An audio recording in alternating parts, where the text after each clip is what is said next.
Welcome back to Atlantic City, where it's last 16 time here at the US Open. So much action coming your way this afternoon as Fedor Gorst looks to become just the 5th player in history to win this event back-to-back. He takes on Victor Zielinski a little later on, but kicking us off, one of the game's greatest showmen, Jayson, a player who so often thrives and produces his best in these high-pressure situations. Eagle Eye taking on the man who eliminated Shane Van Boening earlier this week in København. So to see who books their spot in the quarter-finals, let's join for the first time this weekend the team of Scott Frost and Phil Yates. Thanks very much indeed. Really looking forward to this. What a way to launch the penultimate day of the livesb.io US Open. It really is a sweet 16, and just to underline the cosmopolitan nature of 9-ball, 12 nations and 3 continents still represented here. We've got 2 players from North America, 7 from Europe, 7 from Asia. And København, Scott Frost, is one of the very best in the business. Yeah, thank you, Phil. What a show we're about to have from these 2 world-class players. I'm in a bit of a bind, Phil. Jayson Shaw, a good friend of mine, and I chose København at the start of the event to win. I really can't lose here. I know what you're saying. Yeah, my pick was Joshua Filler. I think he's got a great chance, but you know, this is the beauty of this lineup.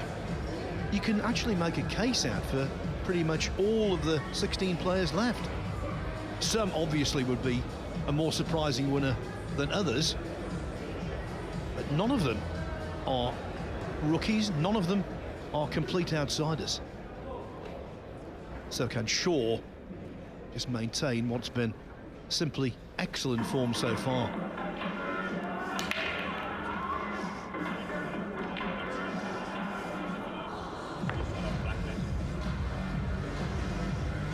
So 4 matches for you simultaneously. We know about København and Jayson Shaw. What a treat for the spectators packed at the back of this Harrah's Resort Arena, because they can see 3 tables simultaneously. Table 2 is Alexis Pachelš of Serbia against Johan Chua of the Philippines. Table 3, Albin Auschen of Austria against Niels Feijen. Talk about experience, those 2. I get the impression, you know, Auschen is coming back into form. That's a cliche we use, Scott. They say form is temporary, class is permanent, and I think that's the case with Auschen.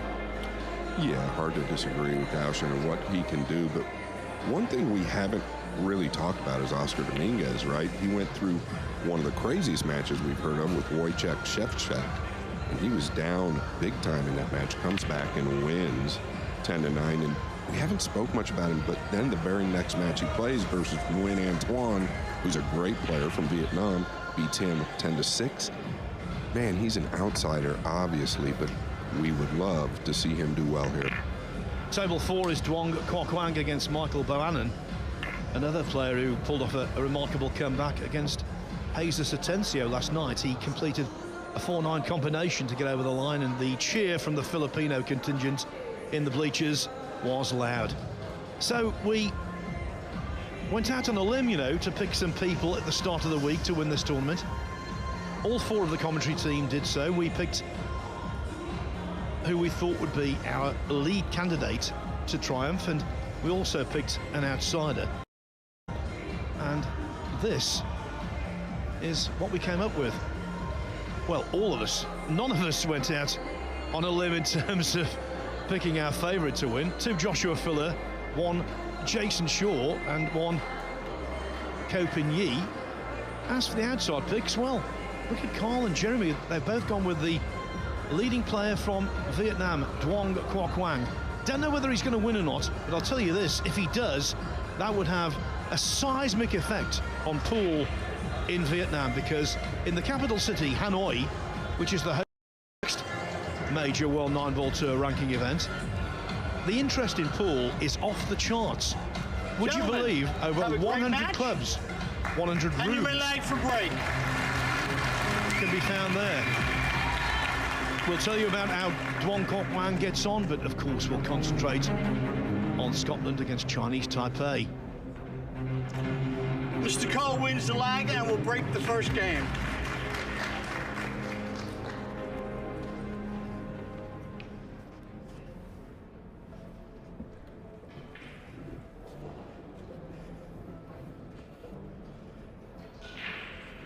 The influence of the lag can't be Rack number 1. underestimated. To break.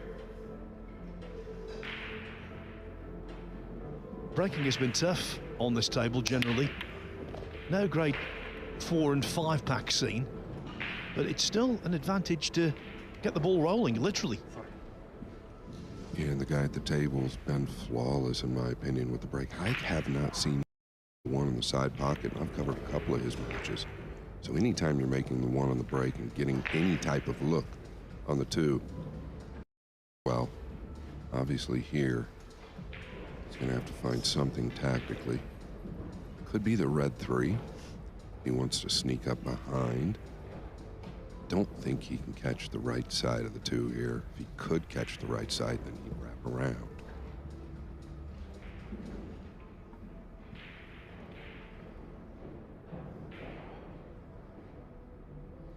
Yeah, maybe it's just that, yeah, it's going to be the red 3. By the way, I think we've already had a highlight today. I thought the pre-match presentation was absolutely top-notch. To get all 16 players out there was something else. And then we had the United States national anthem, which in 6 years' time will celebrate its 100th anniversary. It was officially adopted as the US anthem in 1931 by President Herbert Hoover. Yeah, it's pretty awesome. I was a little emotional there towards the end. It was one of the best productions I've ever been a part of. The walk-on was as good as it gets. Shaw immediately going to the air here. Did have breakfast with Jayson just before he came in here today, so maybe touch on that a little bit later.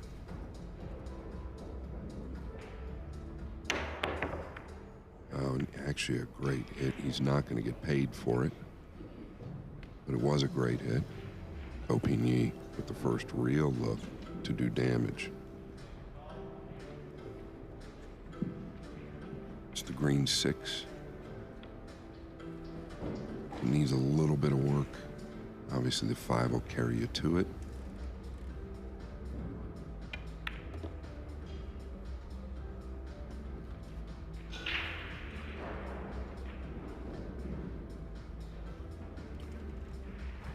You want to talk about a guy with a great cue ball? This guy, probably the best cue ball on tour. Aloysius Yap right there with him. There's just something about Kopényi and his brother. They're both just stone cold killers on the table. When all the players came out, there were 2 spectators on the left-hand side who were high-fiving all of them, but they didn't high-five Jayson Shaw, and the reason for that is because those 2 spectators were Ko's younger brothers, Ko Ping Chung and Ko Ping Han, who obviously want Ko to get the better of this match.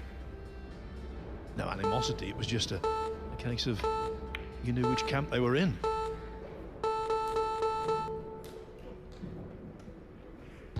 Yeah, and Ko right there just goes to show how smooth he is under the gun. Beeps winding down. 30-second shot clock. 1 extension per rack. Don't think he's got an issue with the side pocket here. Get back. No problem. Really kind of sets the tone, right? Game number 1, we talk about it a lot, and as a player myself, you just know that if you set the tone in game number 1, kind of sends a message to not only your opponent, but yourself, that you're here for the challenge. Yeah, this is a clash of styles, there's no doubt about it. It's fire against ice, inspiration against efficiency.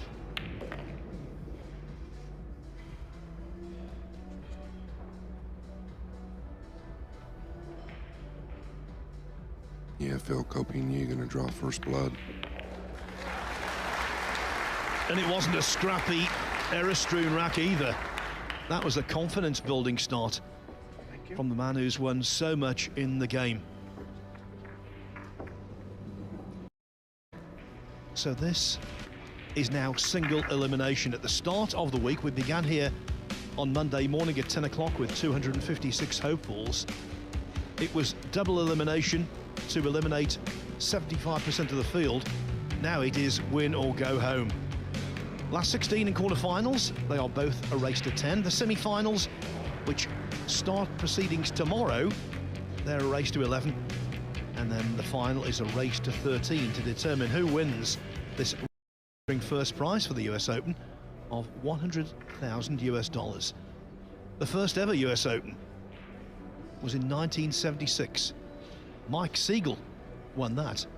His first prize, $3,100. Now there's inflation for you.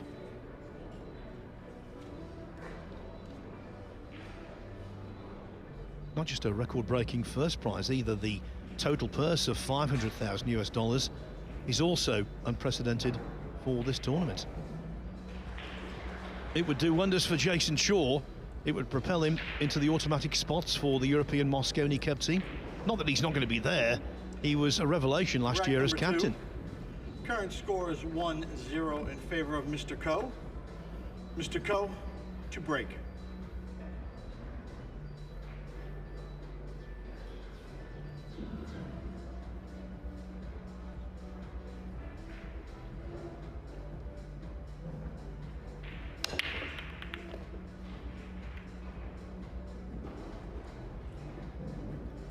Yeah, right, he got a flick off the bottom of the 2, I believe it was. We'll get another one in the side. No, excuse me, it was the bottom of the 8. I don't believe the 2 passes fell, so he might have to do something defensive here. I don't take this on. We were talking about double elimination in between racks, and Coupigny was a beneficiary of that because he lost his third match here, 9-3 to New Zealand's Sullivan Clark, but then he bounced back with that win over Shane Van Boening. And yesterday he beat Eklund Kachi and Liu Wei-Chian.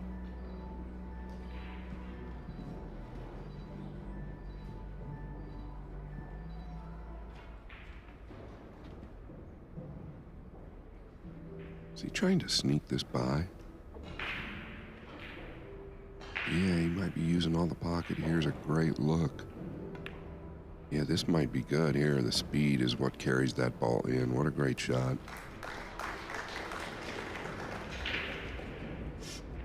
And I think it's fair to say we've had, on the World 9-Ball Tour over the years, some pockets that have played a little tighter than this.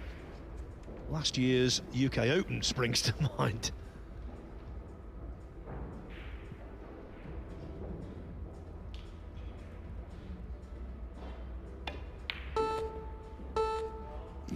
Get out a little bit further. Didn't want to have to deal with the 7, 6, or 9. The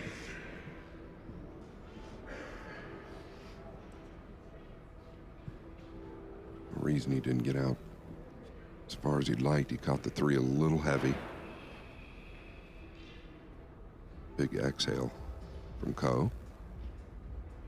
Down to the wire again.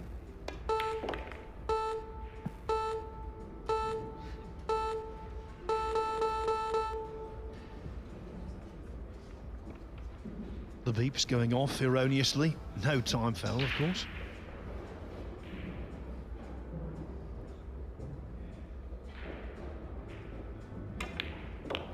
The shot clock is 1 30-second extension per player per rack. And of course it is a 30-second shot clock.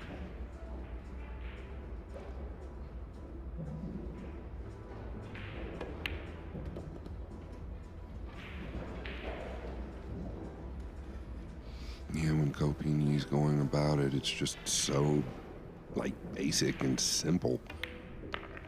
And the real reason for that is his cue ball. It's just never out of line.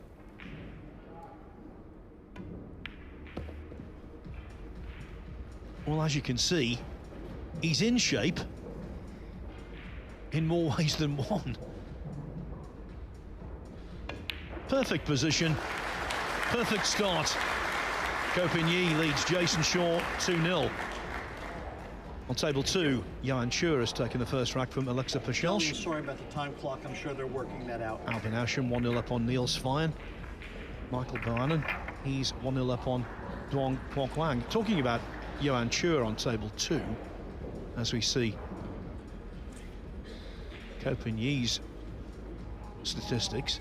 Best finish at the US Open, actually, surprisingly, hasn't been past the quarterfinals.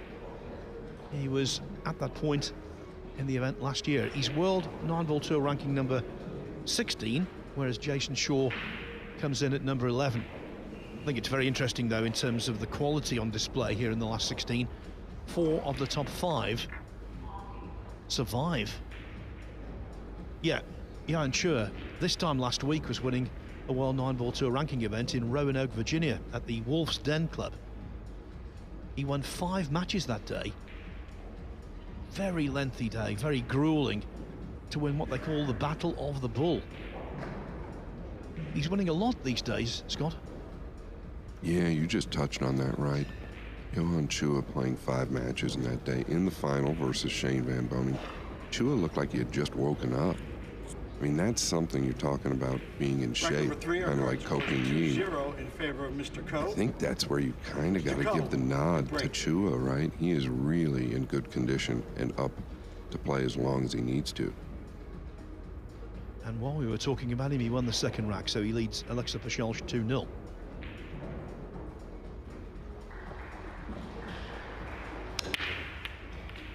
Okay, the 1 went high. This is going to be the first opportunity for Shaw, the pink 4.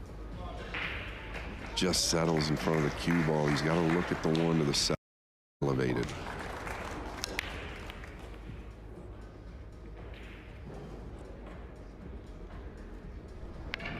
Yeah, that position of the pink 4 doesn't necessarily make the pot that much more difficult, but it certainly makes shape.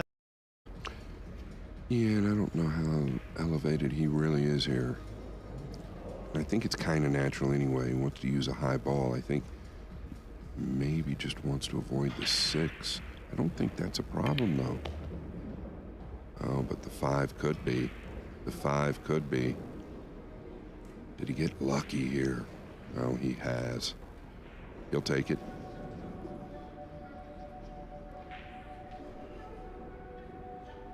Small gap, but it is available.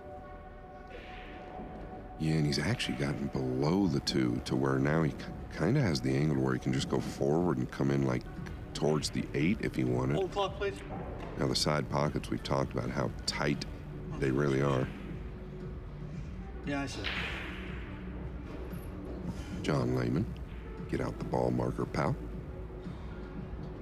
Restart the clock, please. Interesting character, John Lehman, good referee, and he has been an actor in the past. I think he made a brief appearance in The Sopranos. This clock, though, is playing up.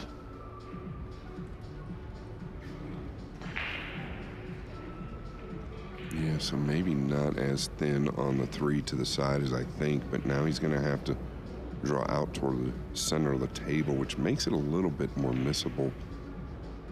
Phil's talked about how tight these side pockets are. You do not want to catch a piece of either knuckle. It will not fall. Extension, please. Anytime you've got to hit it a bit harder, makes it a little bit more missable, obviously. Yeah, going to the corner. Very good. Less cue ball movement.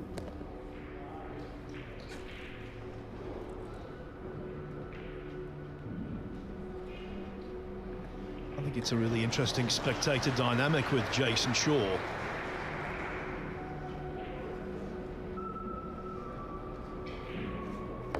The folks here in the United States love him, apart from 4 days a year.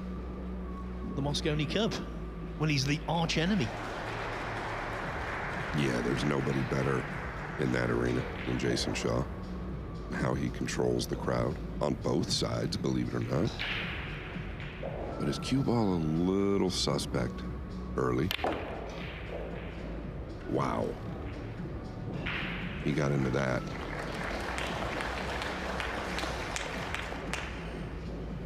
Actually, a little too good. Look. I mean, there was just no question he was getting back out off the second rail.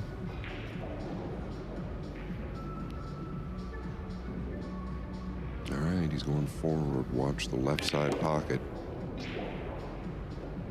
No good here. It's the age-old problem with that shot, whether you're playing pool or snooker. If you dig into the cue ball slightly, it does not have the travel you want, not the follow that you want. Yeah, he's like force killed it out to the center there, and it's no good. He's gonna have to pot this, and he did. That'll get him going.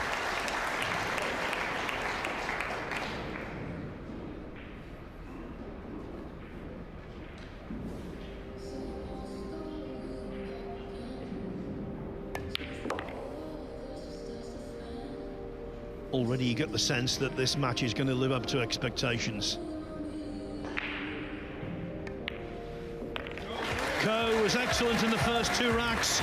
Shaw, though, saying, hold on a minute, I'm going nowhere.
Welcome back to the Eastern Seaboard, welcome back to the Jersey Shore, and welcome back to the Harrah's Resort and Casino in Atlantic City, New Jersey, the home of the LiveSB.io US Open.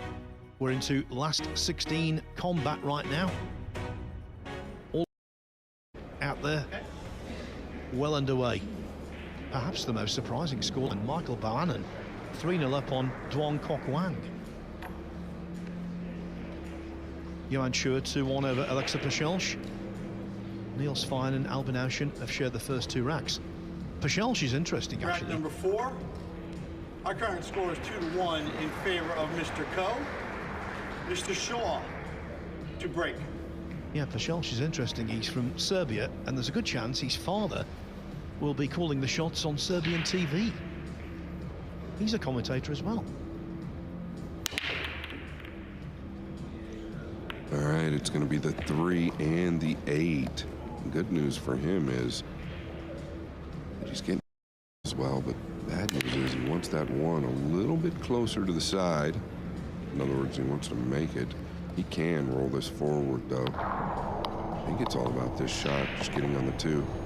Phil, I was having breakfast with Jayson. He was telling me he and Ko have played 10 times. He says in 10 of those matches, it's gone hill-hill. Either 11-10 or 10-9.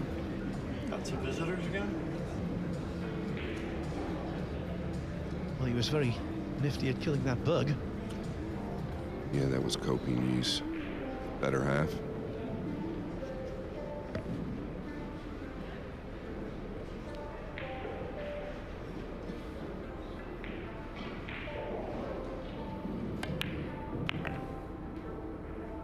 You'd like to get down a little further. This is not a problem, though. Just a little easy to overrun this if you're not careful. So I wouldn't be surprised if he's a little bit short.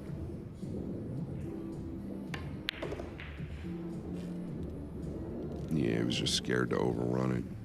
It's not a problem. He'll have distance on the 6. Better off to be in the center versus straight here on the green 6.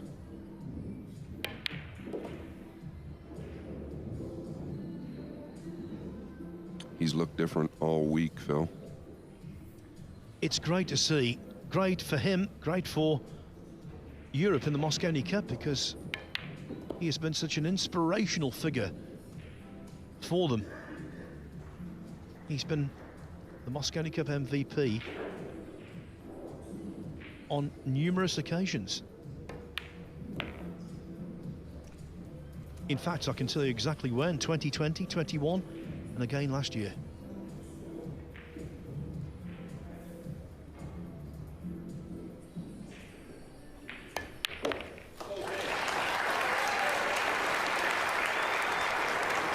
Two. The racks are flying by. Now this is table 2, where Johan Chua, the man who won the Hanoi Open last year and was an integral part of Asia's winning team at the Reyes Cup, he's about to take a 3-1 lead over Alexa Pachelsch.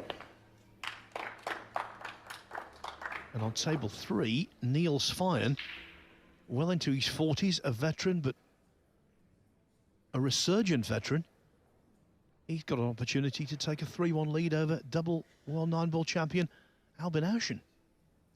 Yeah, I covered his last big win was the Super Billiard Expo Pro 9-ball event, and it was a WNT ranking event, and all of them were there. He played excellent.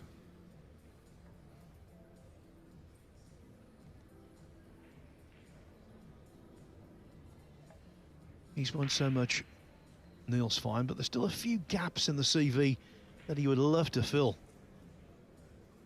Yeah, I don't know. I think it was Carl that said the other day that Niels has not yet been in a U.S. Open final. Surprised me, Phil. Yeah, he also, alongside Nick Vandenberg, came very close to winning the World Cup for the Netherlands. And when I say very close, I mean they had a wonderful window to triumph and didn't quite close it.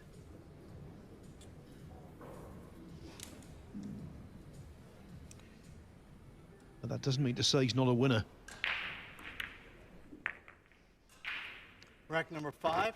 We are currently And he tied seemed at 2 games incredibly apiece. focused Mr. throughout the Shaw week. We'll to see the break. 9-ball go in and then flit back to table 1.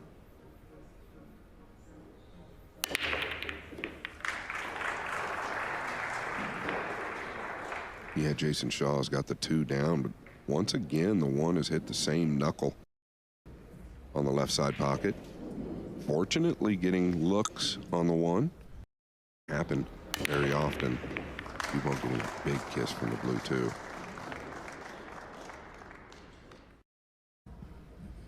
I'll tell you what, the 3-9 combination could be something he thinks about here.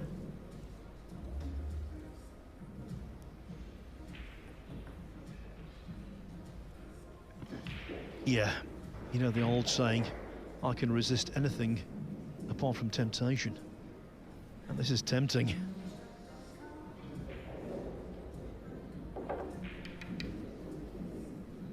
Yeah, I guess it all depends. He could come out towards the center here. No, it might be the 3-9. It will probably be the 3-9 from here. I don't believe the 3 passes, and if it does pass the 9, it's not any good from here. He'd like to have gotten a little bit higher with the cue ball, in my opinion. Yeah, definitely wanted to be more straight in. This is tricky now.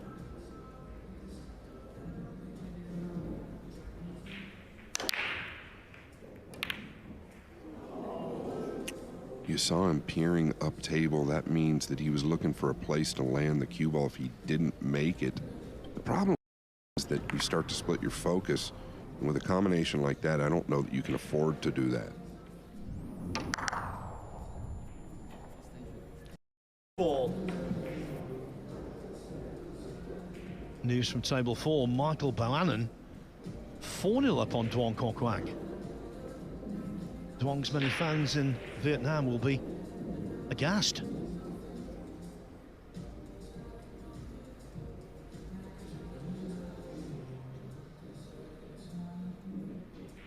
Just a slight elevation in the back of the cue. Yeah, so accurate. Watch out, 8 ball. It needs to carry. And it has. To be honest, after the quality of that cueing, I'm glad the cue ball made its journey. He's just so accurate. His timing is always the same.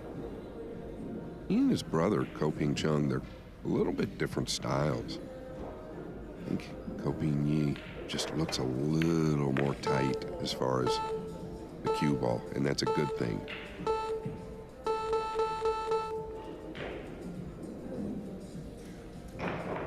We've not seen an awful lot of him on the World 9-Ball Tour this year. He got to the last 16 of the European Open in Sarajevo. Surprisingly, he didn't make the last 64 of the World 9-Ball Championship in Jeddah in Saudi Arabia. Yeah, and there they just appeared the camera to the brothers Ko-Ping Chung. I believe it was 2 years ago versus Aloysius Yap. I sat right here in this very chair. 99 out of 99 balls made in that set. You could say there was nothing Yap could do.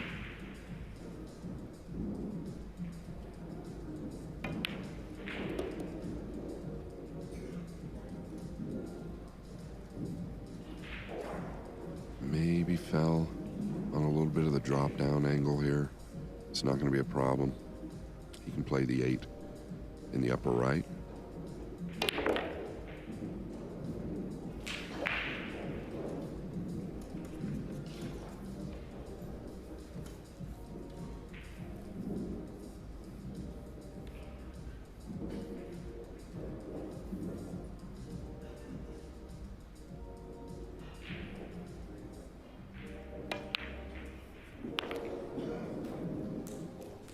The combination was both tempting and, as it turned out, costly.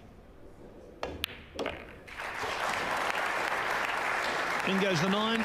Ko-Ping back in front. His lead restored at 3-2. The US Open in 1976. It's featured so many wonderful names of the game. Steve Misrak was the winner in 1979. Earl Strickland in 1984 won the first of his record-equaling 5 US Open titles. The oldest winner, Mike LeBron from Puerto Rico, the 1988 champion. Then, Nick Varner became the first player to defend. In recent times, Mika Immonen and Darren Appleton have both done that The only player to win it 3 times on the trot, Shane Van Boening, from 2012 to 2014 inclusive. Jayson Shaw there, the winner in 2017. And Kevin Cheng won in 2015 from Chinese Taipei. Who did he beat in the final? Our own Carl boys. So near and yet so far. Pretty interesting stat. Shane Van Boening actually won his 5 titles within a 10-year span. So if you think about that, that's like, well, 50%. How strong is that? 50%. He won this event in 10 years. Have a slight change. Okay, so Ben is going to be running the shot clock there now, and he will call out 5 and 10. So the beeps are gone, so he'll call out 5 and 10. Okay? So the technical issue is such with the shot clock that we're now basically going to a manual shot clock. Our current score is 3-2 in favor of Mr. Ko. Mr. Ko to break. So you'll hear the timekeeper calling out 10 and then 5 as the clock runs low.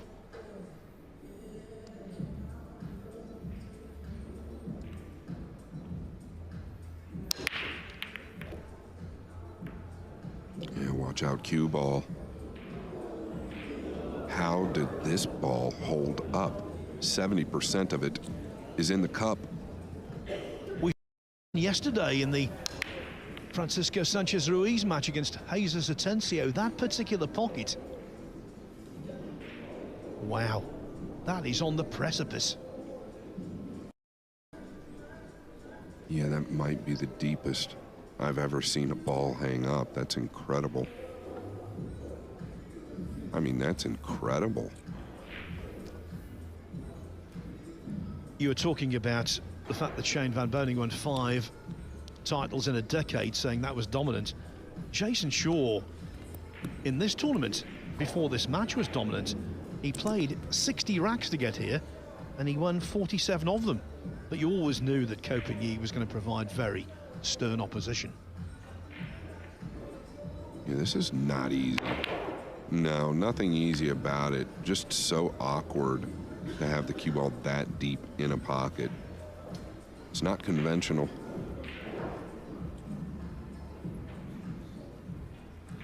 And he definitely got away with one there. Could have been a lot worse for Ko. The other 3 matches, one player is looking good. Johan Chua 4-1 up on Alexa Pachelch. Niels Fine 4-1 over Albin Auschen. And Michael Bohannon remains 4-0 over Duong Kok Wan.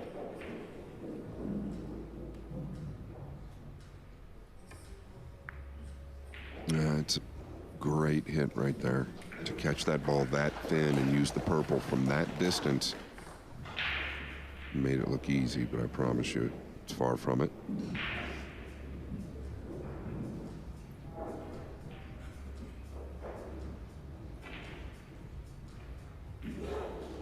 And there's a good look. There's just no chance of clipping the 2, I believe. He's got to come behind it. Extension call. Most likely going to use a high ball here. Cue ball will act as low off the 2. He could ticky down behind the pink here. Yeah. I think he was actually going at the 4. Well, good news, bad news. The bad news is that the 2 is on. The good news for Ko, the 3 has been tied up for now. Yeah, and I don't know if you can shave this 2 thin enough, kind of like to the thin side of the pocket, and get in towards the 7. 10. He's got to use a ton of inside if that's the case. He's just not on right now. Really, the combination on the 9 is where this started. It's early.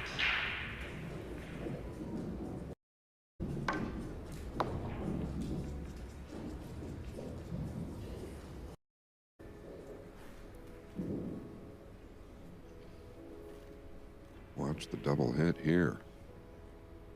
10. pretty clever, but I don't know what it's going to get him, Phil. It's a big ball, the 2 ball. I think Jayson can kick this in.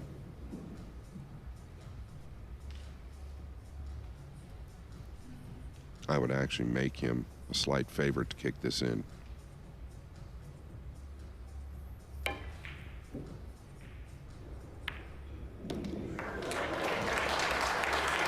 He did, but he narrowly avoided contact with the 3 afterwards. Here's another look. Just a fraction thin there. Grazed the 3. Good opportunity here, though. You can really bury him below the 7, just a straight low cue ball. We call it the kick and stick. He's gotten too thin behind it. And real quick in the backswing there.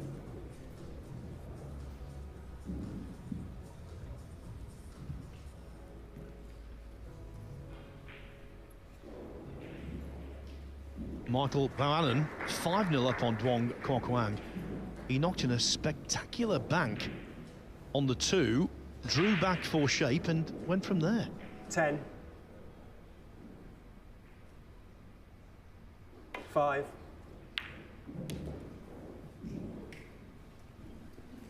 By the way, the voice you can hear is Ben Taylor, one of the game's finest referees who's on timekeeping duty. He's not testing a microphone. As I say, it's a manual shot clock at the moment, so he's calling out the amount of seconds left. These players are well used to that.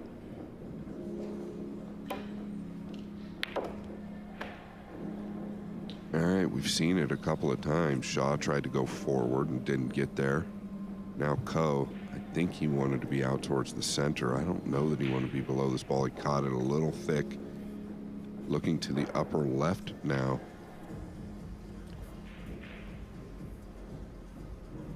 Cue ball going to be a little hot back and forth unless he wants to use a low ball. Yeah, what a great look here. He's so clean.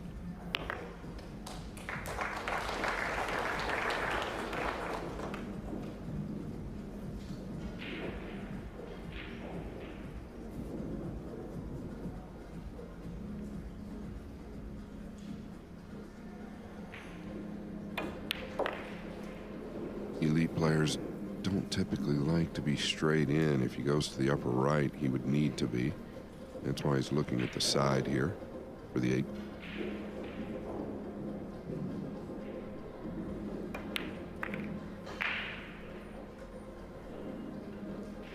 And that's absolutely perfect.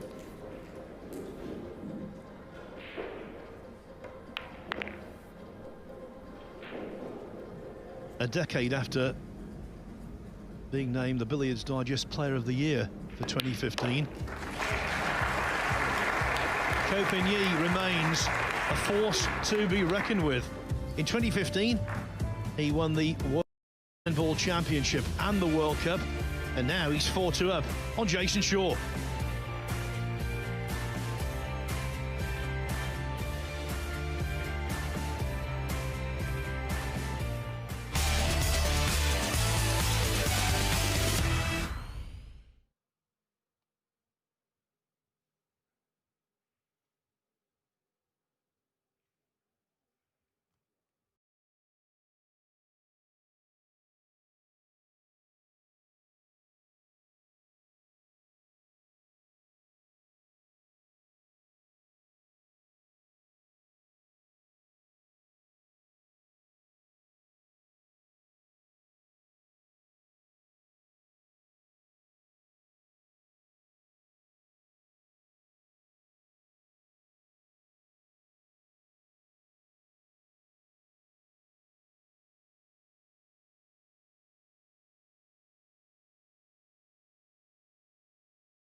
We're on the boardwalk in Atlantic City, New Jersey. You know, the streets of this town were the inspiration for the board game Monopoly. Well, monopolising scoring at the moment on table 4, it's Michael Bohannon, 5-0 up on Duong Kwok Wang. Niels Feijen also going brilliantly against Albin Auschen. It's 5-1. Feijen already halfway to victory, and the same applies to Johan Chua against Alexa Pachelsch. 5-1 to Chua. As for Jason Shaw, 4-2 down, has done a great deal that you could say was a glaring error. But so far the turning point in the match has undoubtedly been his failure to pot what was a tricky 3-9 combination at the start of rack 5, when, having fought back from 2-0 down to 2-2, it seemed as though he got the momentum. Now, that looks as though it's in the lap of Ko Pin-Yi, Scott. Yeah, sorry, Phil. I have to do this. Hannah Bennett, our colleague, it's her 24th birthday. We got to give her a shout out. Mr. Ko, to break. Absolutely.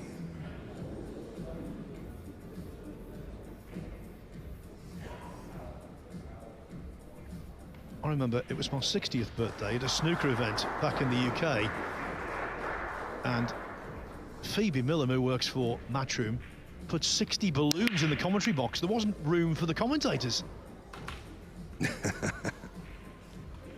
Oh boy. So that really wasn't an occasion when the commentary box was full of hot air. Well, nothing's changed there, Phil. Well, something's changed here. I don't know if it's on or not. Look at the 2 rock back a little bit. I don't think the 9's. The 2 is definitely playable to the side.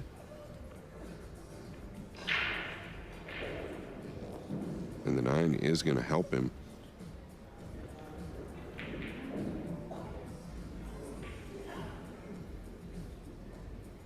It's thinner than it looks, I have a feeling.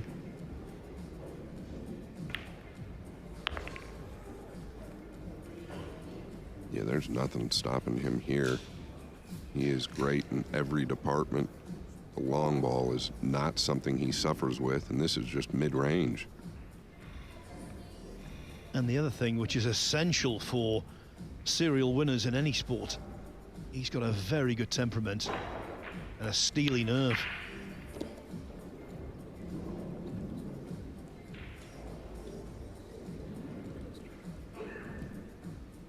Yeah, did he get a little funny here? Just kind of the drop down angle again. Now the 5 will play in either corner.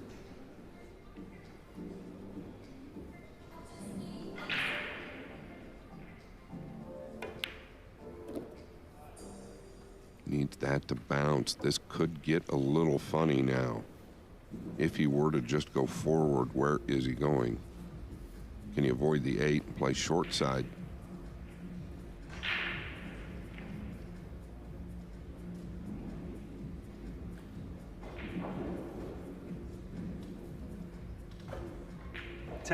Yeah, this has definitely gotten a little funny. I think it might be natural. 5 to the right side of the table. Yeah, pretty fortunate for him that that didn't fall on the line, Phil, where he was going into the 8. Yeah, you never want to be in a situation where you're short-siding yourself, but in that instance, he had it covered.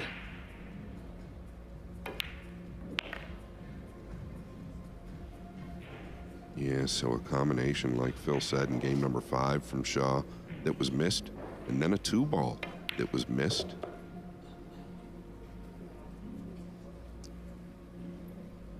This man stretching it out. 5-2 to Ko Pin-Yi. Ladies and gentlemen, on silent or vibrate, please. And John no Lehman, our flash referee, phone, admonishing please. the crowd for having phones ringing. Here in rack 7 on table 3, Albin Auschen overcut the green 6 ball, and it looks as though another rack is going to go against him. Niels Feijen turning back the clock.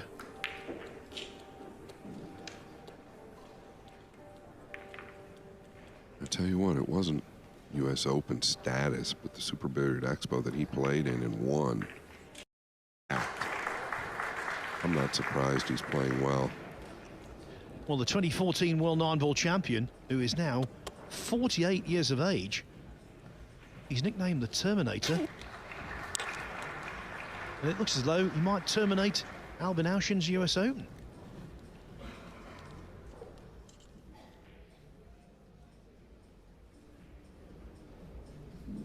Køpen far too experienced to get overly excited.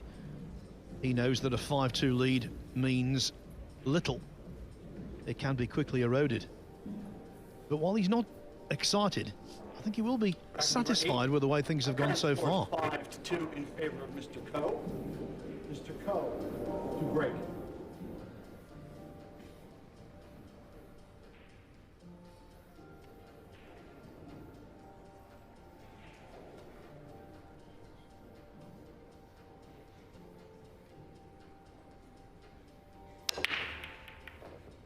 Watch out, the 9 was directly going to the side pocket.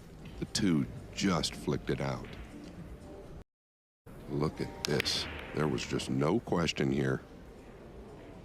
Jayson Shaw has to feel a little better. Not a lot for Alexa Pachelj to feel good about. He's now 6-1 down to Johan Chua. Yeah, Chua, the type now, the more I've watched him, seems to be getting better at every single match and quicker. Is it the pink 4 that you want to get behind here? I don't know, a little tricky.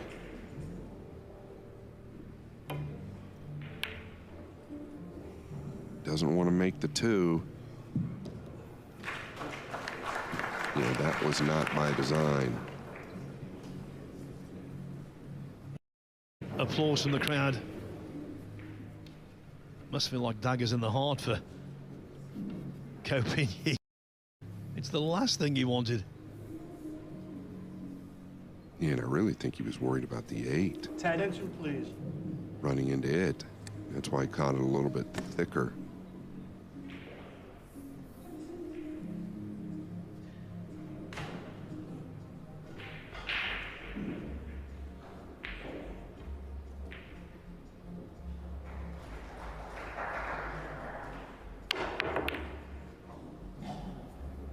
Jayson not going to be thrilled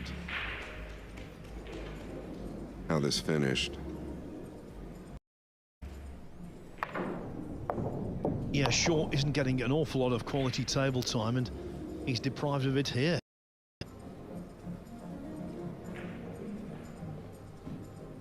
Yeah, I think he's got to do the same thing. I don't think it's time to panic by any means. It's only 5-2. 10. Racing to 10.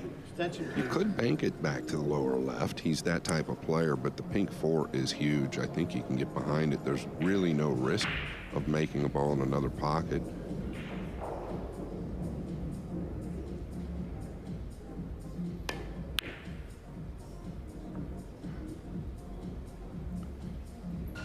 Phil, I said he's the type of player to take it on, but I didn't really mean it. Wow. Yes, and that red 3 ball in open play, all of the balls in the open. 6-2 batting for Køpen. By the way, for Johan Chua, it's now 7-1 over Alexa Pachelj. 10. Shaw didn't even have position on the 4. I guess it's due to how thick he hit the 3. Caught it just short. He didn't hit it bad, but once again, position was never there.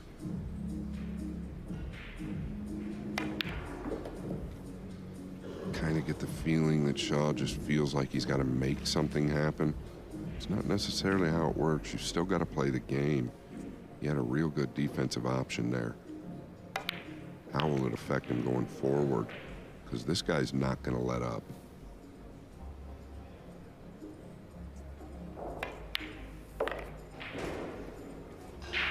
Doesn't matter who you are, who you're playing. 6-2 in a race to 10 is a substantial lead.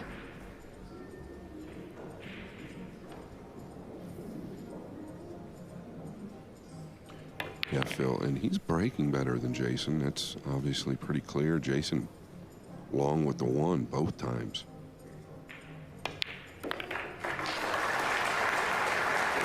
His two brothers might be out of this tournament, but just down the expressway from the city of brotherly love, Philadelphia, Atlantic City is to be a very prosperous place for Ko秉逸, as it is for Michael Bohannon.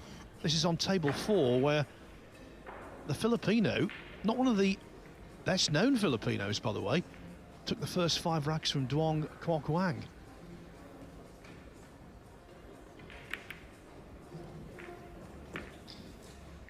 Duong, though, now has the chance to nail another rack down. The Philippines, the only nation with 3 representatives in the last 16. The USA has 2. Chinese Taipei also has 2.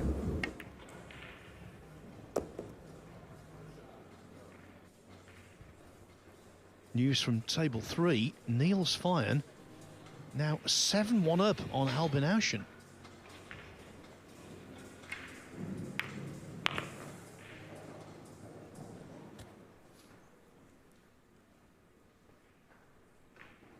So in terms of racks played, this is the slowest moving of the 4 matches currently in progress.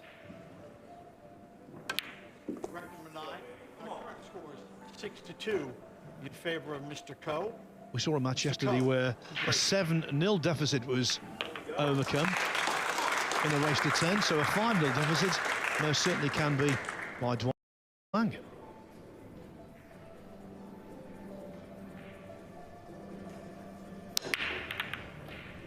There's the 1 again, and here comes the 2. 3 is down. 1 big shot here. He might be.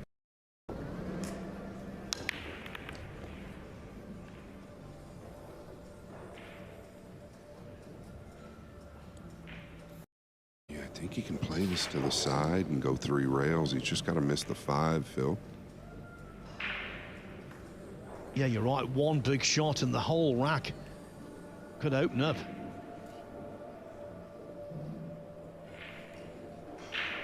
Now, he doesn't have to play this if he thinks the 5 is big. The 7, 8, and 9 are also big. You could bank the 2 cross to the left side of the table towards the 5 and come down to the lower right. He feels good about this.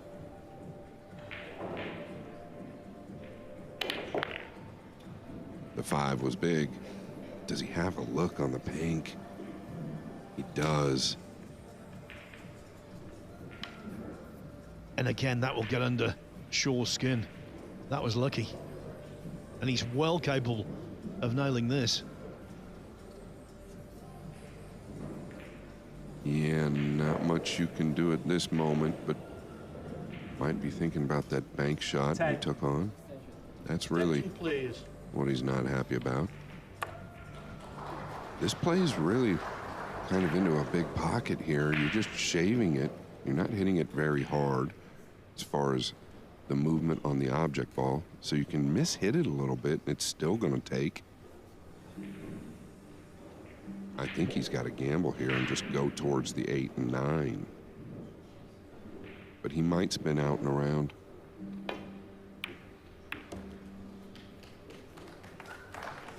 Yeah, and he's gotten paid off. We saw him miss a ball with the cue ball deep in the jaws of a middle pocket earlier. Middle pocket impeding here, but it's not like the previous one.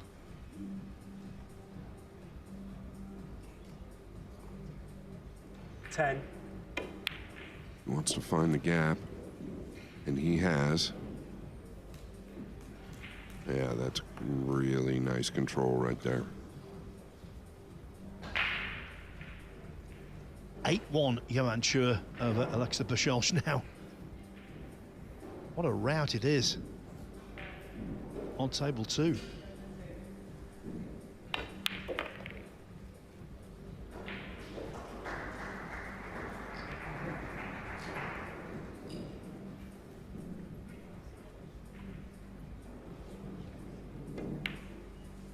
Shaw told me at breakfast that he was trailing 10 games to 4 in a match they played. Happened to come back and win. I don't think you really want to set yourself up for that position again. It's starting to look that way, even though this is a race to 10. Yeah, Hurricane Ehring has been churning off the coast here this week, but to use another weather metaphor, strike twice. 7-2 Ko in total command.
Sport and Atlantic City go together. Many famous boxing matches have been held here. And since 2021, the Harrah's Resort has been home of the US Open. Right now, we've got 3 very surprisingly one-sided matches. Ko秉逸 7-2 up on Jayson Shaw, centre stage. Johan Chua and Niels Feyen have raced to within 2 racks of victory already over Alexa Pacholch and Albin Auschen, respectively. The slowest moving match, Michael Bohannon against Wang. 7-2 in favor of Mr. Ko. Mr. Ko to break. So Ko秉逸needing just 3 more racks to set up a quarter-final against either Woo Kun Lin or Dennis Grabber.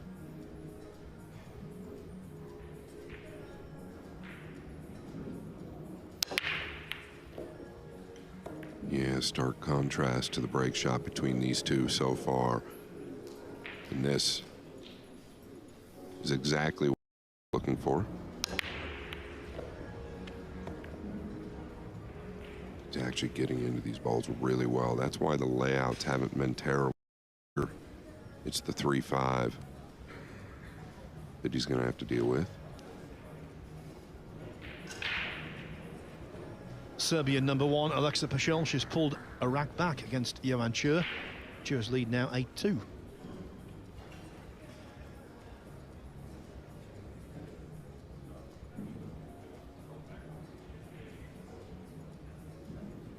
Yeah, I think he's almost dead straight here.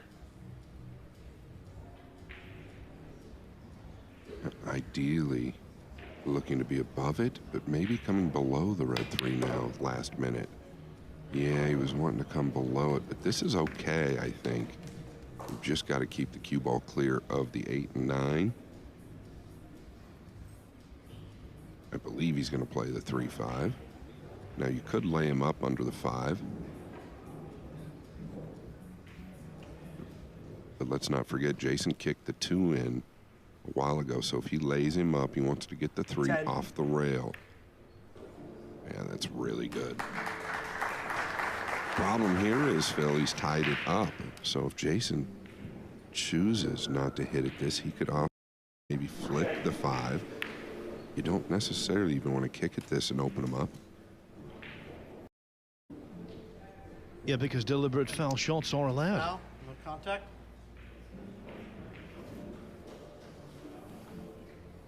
Yeah, he just kind of took a chance there trying to tie the 6 and 9 up. Start the clock, please.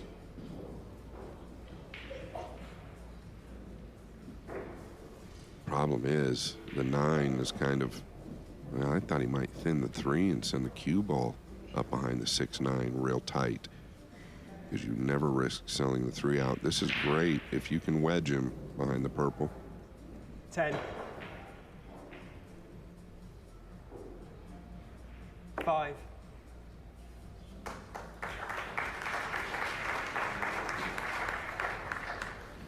Of course, Scott, there's the 3 foul rule. Yeah, and that's kind of why I was alluding to the 6 and 9. I think Jayson didn't do himself any favors there by not tying those up. That's for certain. It's created somewhat of a little wall, as long as the 3 is not frozen. He's good. Oh, what a great hit. Not going to get paid off again. Yeah, just one of those matches where things aren't going his way.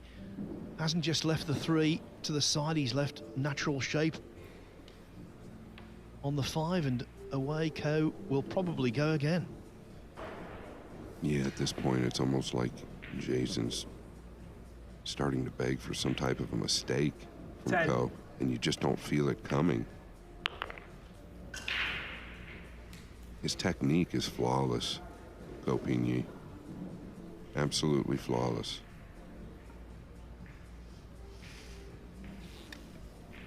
Yes, he was the World Masters winner a couple of years ago. Played a big part in the Reyes Cup winning team for Asia against Europe in Manila at the tail end of last year.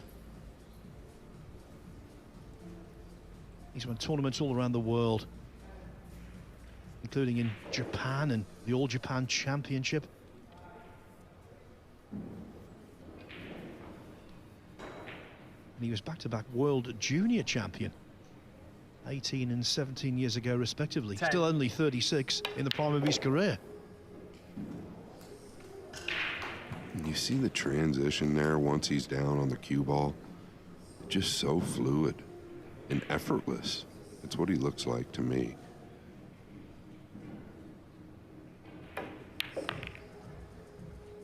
Now that's a little short. You might have to work the cue ball here. If there was ever going to be a moment for a mistake Jayson Shaw was begging for, it might be right now.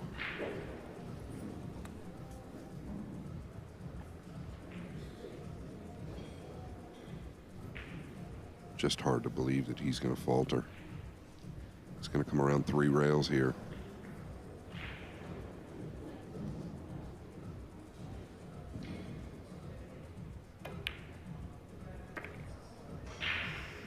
Needs to carry.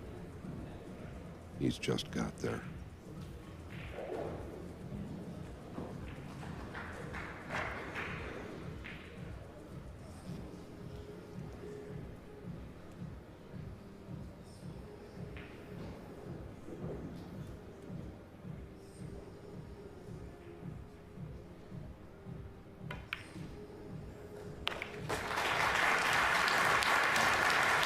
Jayson Shaw hasn't been great Scott so far, but you have to say great Scott about the scoreline.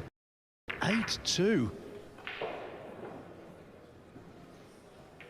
Now is Alexa Pachelch trying to mount some form of comeback. I can tell you, Albin Auschen has just won the 10th rack literally a few seconds ago against Niels Fine. Fine missed a lengthy 9-ball. Auschen chipped it into the middle pocket. So that match is 8-2 Fine. Yeah, oftentimes in the race to 10, race to 11, we'll see 2 swings, possibly 3 swings. In Shaw's match, I don't feel like we've seen any swings. It's all been co. Here, Aleska definitely trying to mount a comeback with that play. Wow. Not easy to go forward on that ball with a little bit of speed.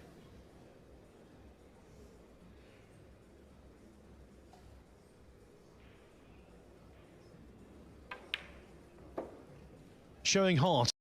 One down. Pachelch has recovered to 8-3.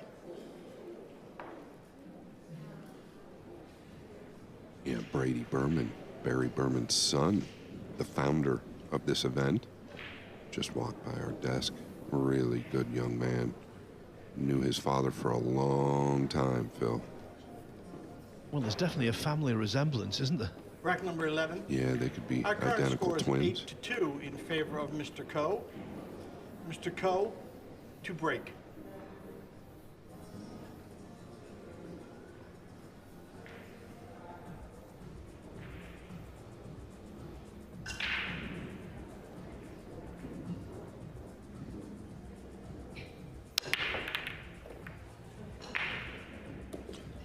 This is devastating to Jayson Shaw, but it's great news to Kopinyi. Little grin on his face. I feel like you really got lucky. You got a couple kisses off the cue ball. This is common on the break. The key is you're making the one every single time. The other key, Phil, he's getting the looks. You know, when you watch him play like this and you consider his record, it's remarkable that if he wins this match, he would equal his best ever run in the US Open, which for him is a modest quarterfinal. Yeah, that's kind of unbelievable. When you said that, I was a little bit stunned. Is it the 4-9 next? Oh, he's held the cue ball. So sweet.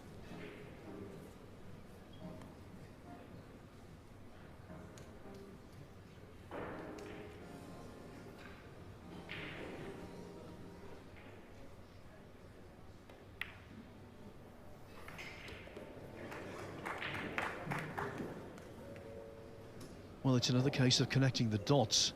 Obviously, shape from 7 to 8, that's the key. But it should be quite routine, really, for someone of his capabilities. Yeah, and it was game number 8, I believe. Jayson had a bank where he could have played safe to the lower left corner. He was short on position, short on the bank. And since then, it's all been co. Lengthy 8th rack on table 4 has gone to Michael Bohannon, so he leads Duong Kok Wang 6-2.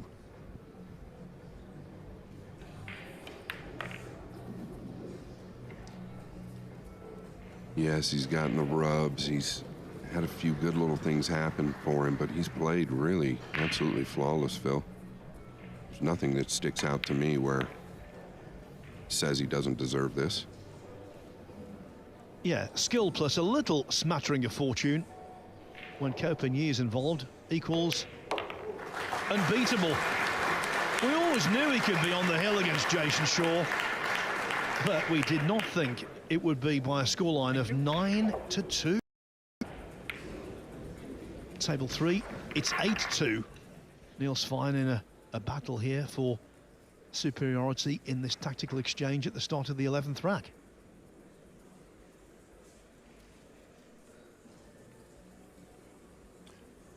Yeah, the speed on the 2 there was great. Now you can clip the left side of it, maybe use the 6 to stop the 2. Thinking about this match, though, with Jayson Shaw and Koping-Yi, it was the combination that he missed. Then he missed a 2-ball, I believe, in the same game. No, it was the following game in the corner that he should have made. So it's not been great for Jayson. And then the decision to bank that ball really, really put the nail in the coffin.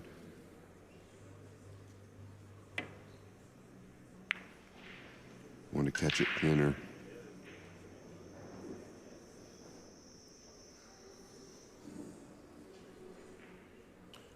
Boy, can he get behind the 7 here. If he can get enough of the 2, I think he lays behind it perfectly. Just don't catch it too thick. Don't be too afraid of the lower left corner here.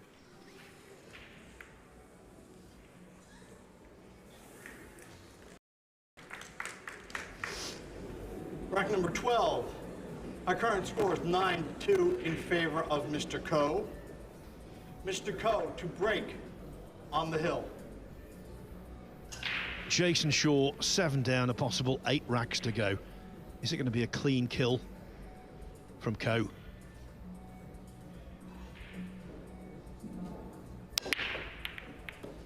That's the first time I believe he's missed the 1 on the side. Does he get a look?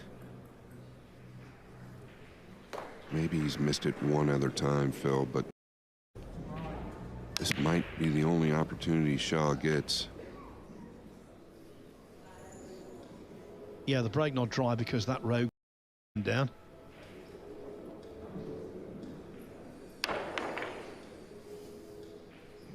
Be a little bit cold-blooded if he can actually see the 1. Might be able to use the 3 here.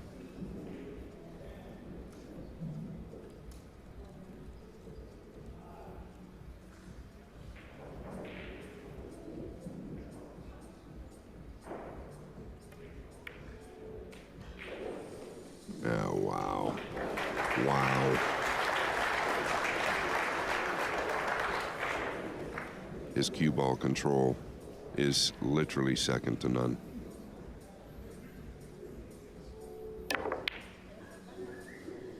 Watch out. You can't blame Jayson Shaw. There was a hint of resignation about that almost. What a performance from Ko, though. What a display. Ironically, 9 games to 2. It was 10 games to 4 in the race to 11 that they played. Jayson come back and won. I don't think Jayson's thinking anything about giving up.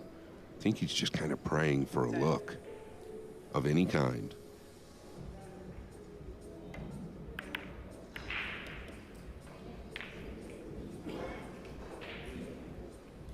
I think the only look now is Koping-Yi looking forward to the quarterfinals.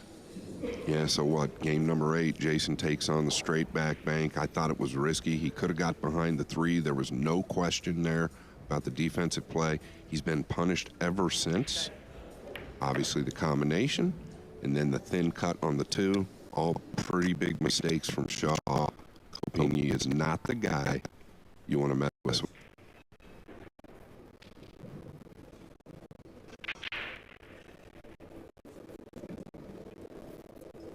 Manu quashed the hopes of Shane van Boening in losers qualification.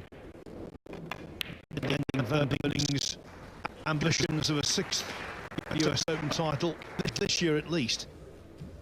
Now looks as though he's going to do the same for Jayson Shaw, who was hoping to join that elite band of players who've won 2 or more US Opens.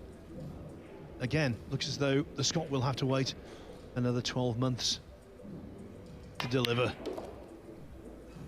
Yeah, and I feel for him, right? It's extremely painful to be in his situation. Nobody likes to lose, clearly, and Jayson at the top of that list. Attention, please. But Phil, so far so good with my pick to win the tournament. Yeah, I wondered when you were going to come out with that old chestnut. You've left it quite late.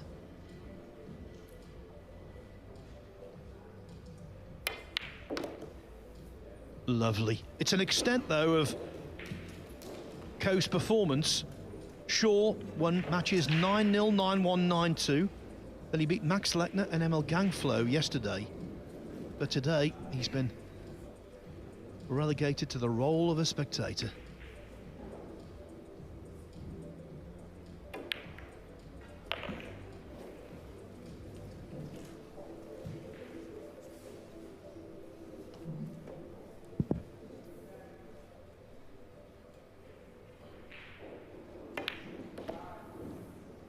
Yeah, what can you say, Phil? It's been clinical by Ko.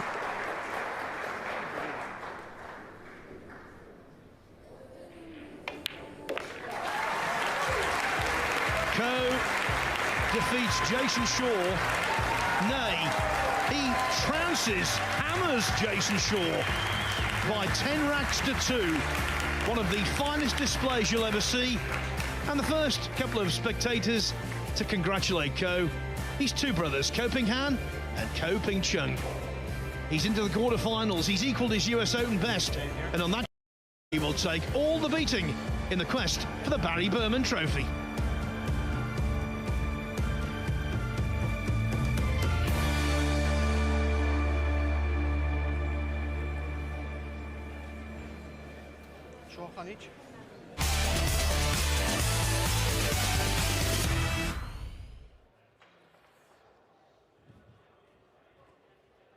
Thank you.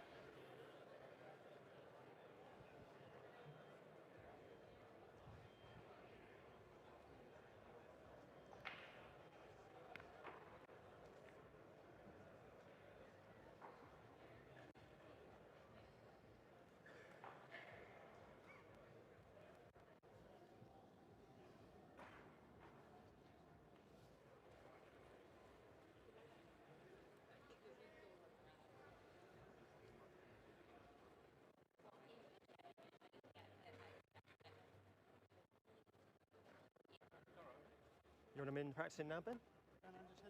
Okay. You want him in practicing now? Yeah, straight in. Victor, you can come in, mate. Okay, yeah, set him in straight up. Thank you, mate. Set him go straight in. Yeah, so you're on that side, mate. Okay. Yeah.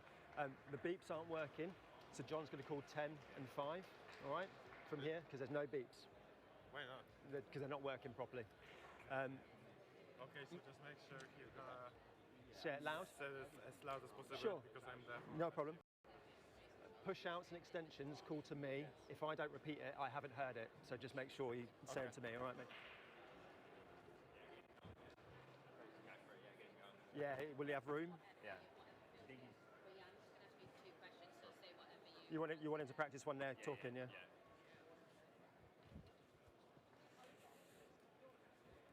Victor, you can do your practice while they're doing the talking, all right? They're going to stay out your way as much as possible, okay? Yeah. They might have to move forward, but I don't think that's going to be possible, is it? I don't know if it's going to be possible, mate. If that's possible, that'd be about a foot, not far. Hello, mate. All right. The beeps aren't working, so John's going to shout 10 and 5, all right? Extensions and push-outs, call to me. If I don't repeat it, I haven't heard it, all right? So I'll repeat it back always, all right? John's going to be yelling. John's going to be 10 and 5, yeah, all right?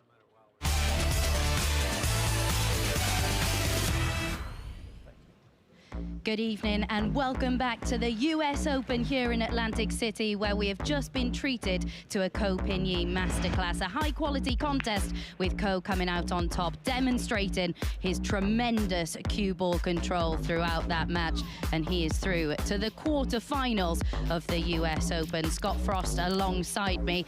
Ko's positional play throughout that match, Scott, absolutely exceptional.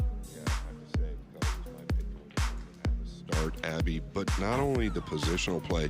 When the long ball is at play, he just continues to come with it. He's so level with the back arm and so clinical. Yeah, and for Jayson Shaw, incredibly frustrating. Just didn't get the run of the ball throughout that match. Yeah, you got to feel for Jayson, right? He's such an emotional player. He's full of heart, but he made a couple of big mistakes there, right? Initially misses the combination in game number 5, and then I think it was the bank in game number 6 where he could have played safe.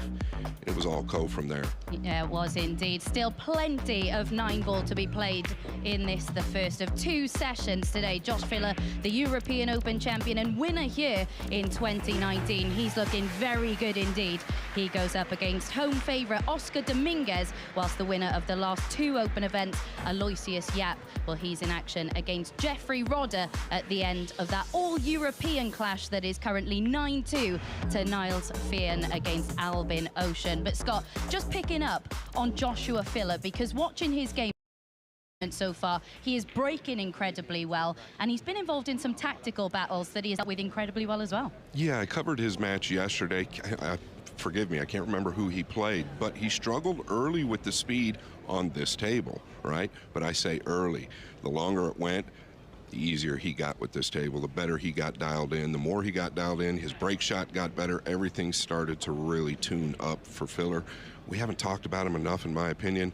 He and Gorst, they're both going to be incredibly tough to beat. Yeah, when you look at Joshua Filler in this form, because we touched on it at the top of the show, his ability to problem solve within a match, because he struggled with the pace of the table early on in his last 32 match, but by the end of that contest, he had the cue ball on a string, didn't he? I'm really glad you brought that up. Yeah, his cue ball on a string, but not only that, tactically in the last year, year and a half, he's really climbed up the top of the ladder, right? In my opinion, that's where he's starting to shine now, is just matured fully.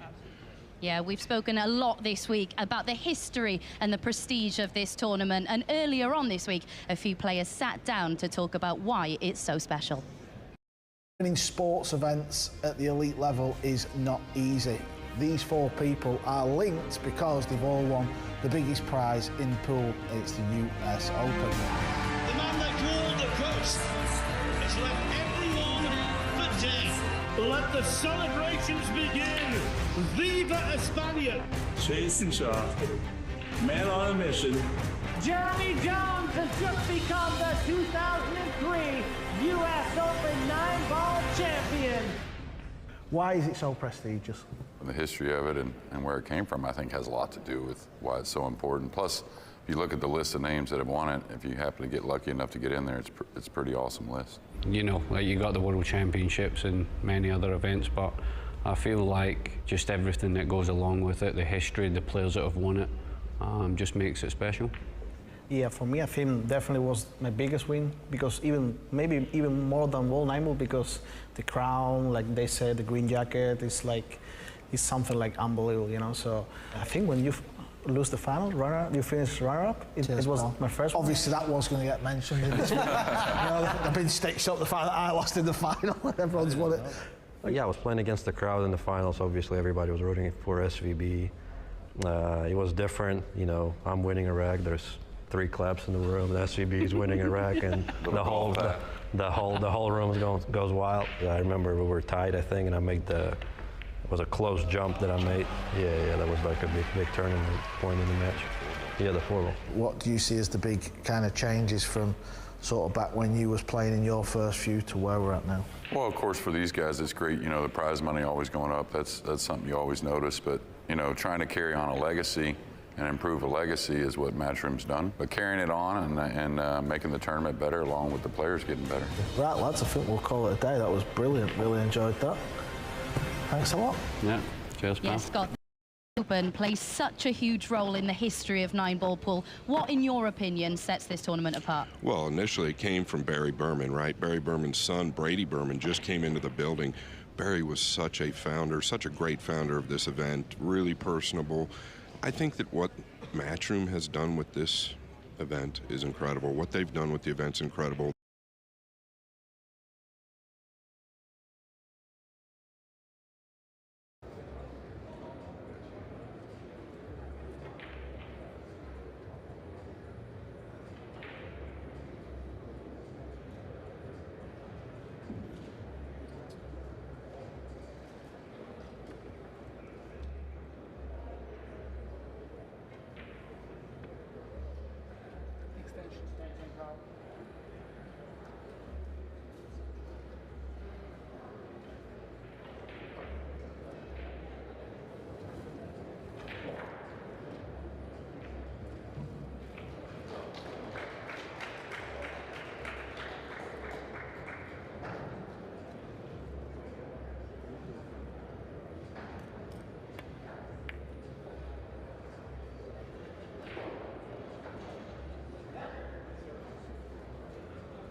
happened in rack 1 when he had a similar shot. This feels a little easier though.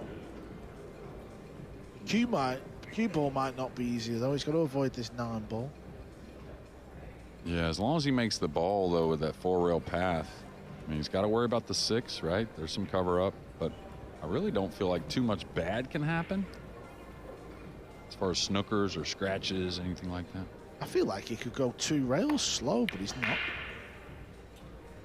He's caught the 9, but what's he left? Well, he's got to be happy with that. Yeah, he's got a natural cannon into the 6, so doesn't have to worry about the angle as much. Maybe has to elevate the cue a little bit, though. But just getting to let the arm swing a little bit on that 2 ball, that really helps. Extension cool. Touchy little shot, though, if he's got to elevate.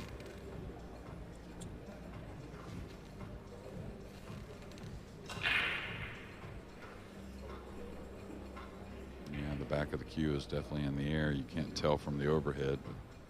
But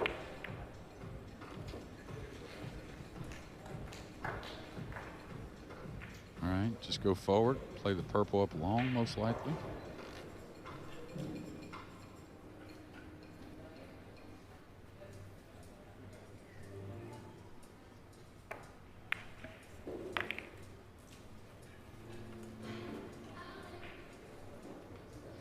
One thing we do know, the more racks Zielinski keeps winning early on, he'll just relax really into this game.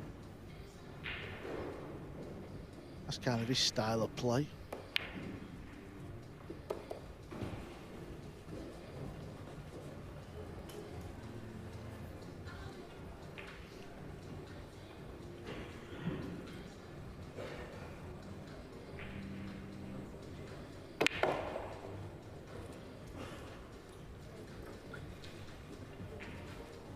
He's gotten perfect here, really.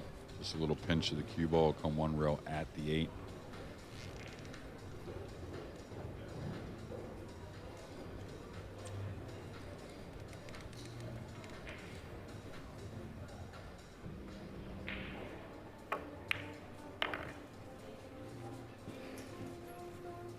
May fall a little on top of this to where he's drawn on top of the 9.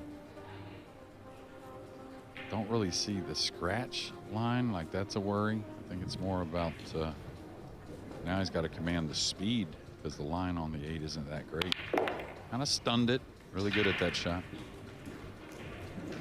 Yeah, that's a shot the pros need to have in the locker. Victor Zielinski wins the 3rd rack. And clearly Victor Zielinski does, so a bit of problem here.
Zielinski really hasn't gotten that many shots after the break. He's got another little look at the two, but not a whole lot on offer.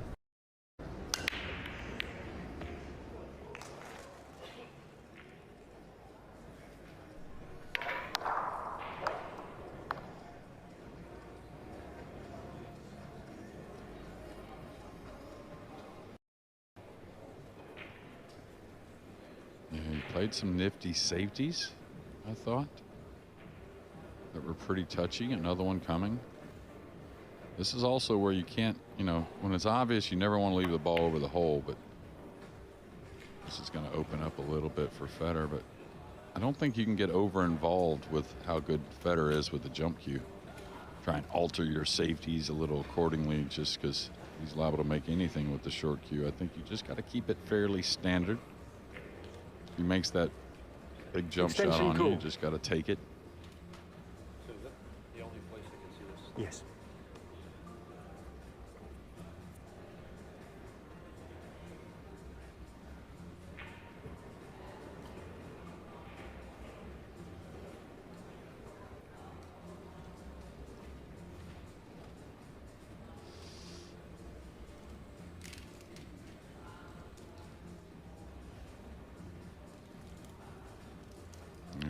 Sure what he's eyeing up here.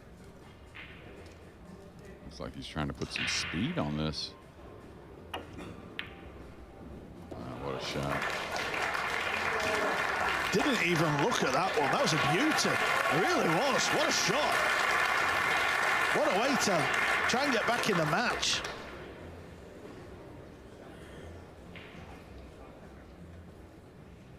Yeah, beautiful setting, beautiful arena.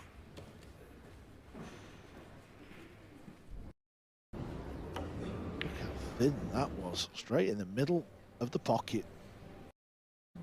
Yeah, and not only the severity of the cut, but to be able to hit it with so much confidence when cueing near the rail. And again, we all talk about his fundamentals are so pure, it helps out with every situation.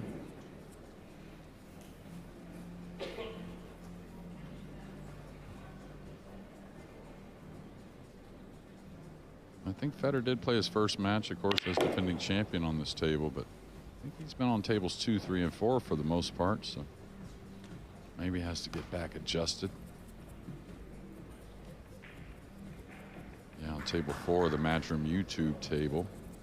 Quite Wong was down 5-0 to Michael Bohan, and now about to tie him with an easy 9-ball at 7 apiece. So really the most drama of any of the first round matches.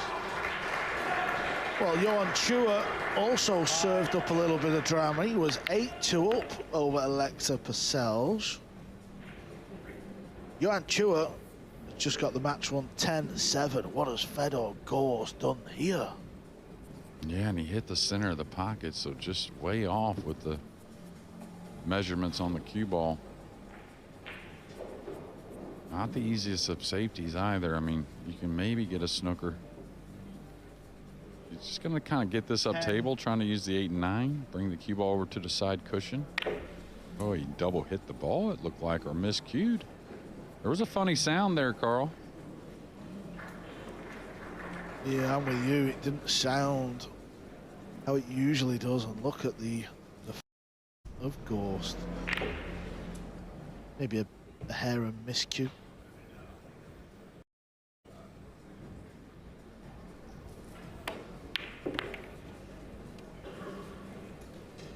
This is what can happen when you put a player under pressure. Fedor just not at the races at the minute. This was a gift.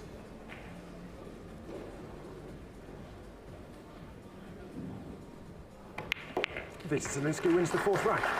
He does win the 4th rack.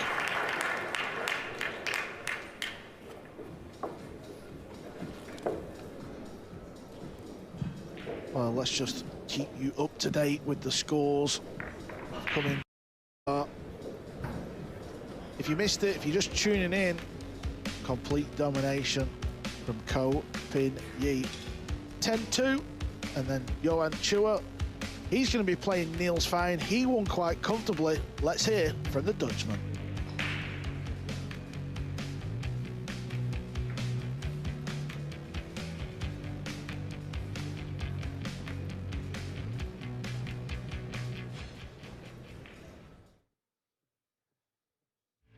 And Niels, you just made it into the final 8.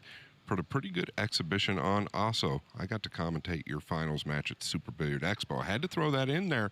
That's your last big win. How are you feeling?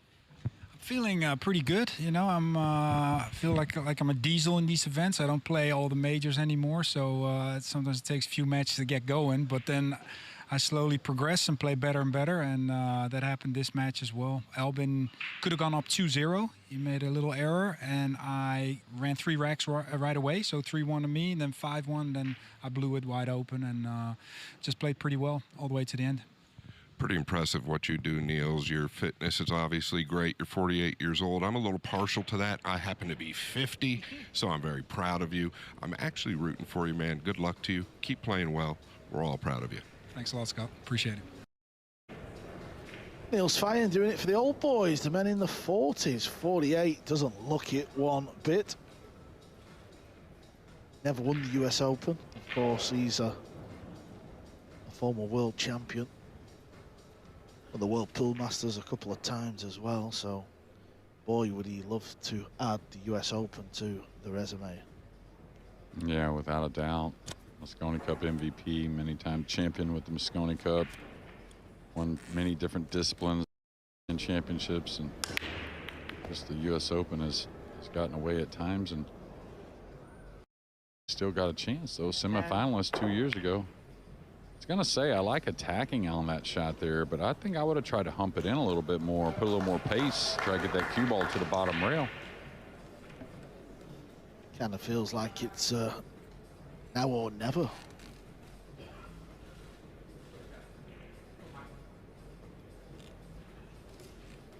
Oh, nothing natural about this. He's got to get into it. The good thing is the path for the cue ball should be somewhat where it's at now.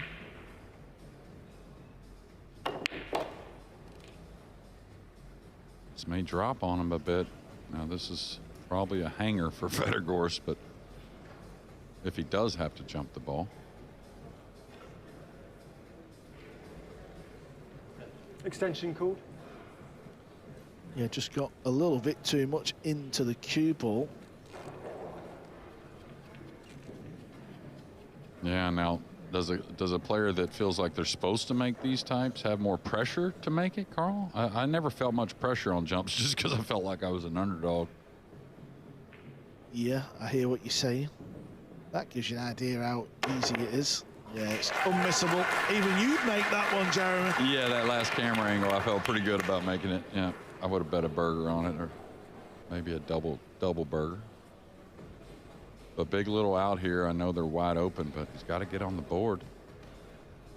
Even though he's number 1, and everyone knows him, they're all wondering what he's going to do every match. Still got to remind your opponent you're there. Yeah, Fedor will feel like he should have won 2 of the opening 4.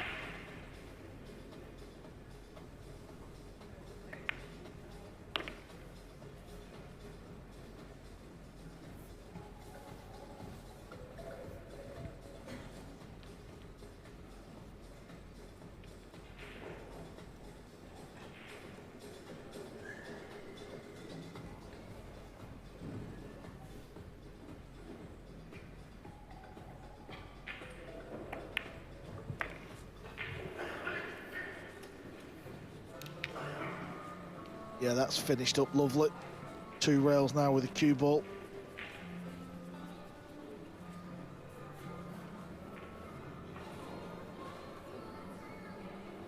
Does this a lot, Fedor. He likes to really look down the line of the pot. 10. Yeah, he's really a guy that relies on his process when the nerves are high. Didn't let up on the cue ball there as well. He wanted to get as close as he possibly could to the 9.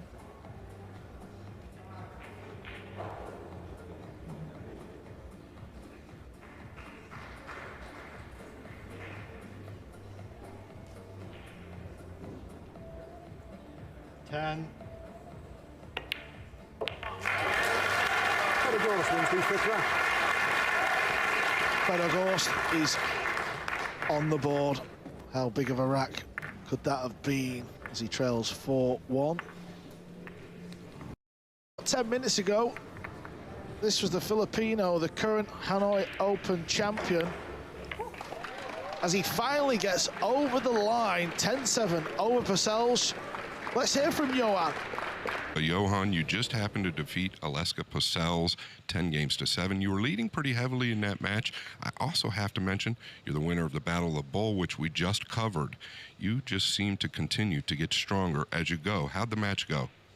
Well, against Alexa, I was cruising 8-1 in the first quarter of the match, but suddenly he came back. He played a lot of good shots and safety shots, and I'm just lucky. I was just fortunate he missed the 5-ball, and it's supposed to be 8-7, but he missed the 5-ball.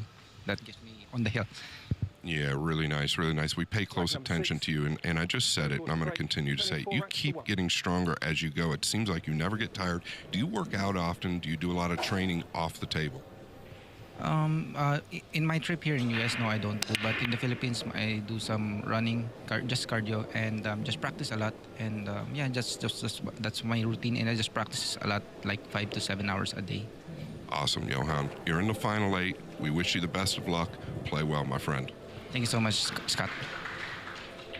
Yeah, in true Filipino style, hours and hours on the pool table. That's why he's going to be a real threat in this year's Open.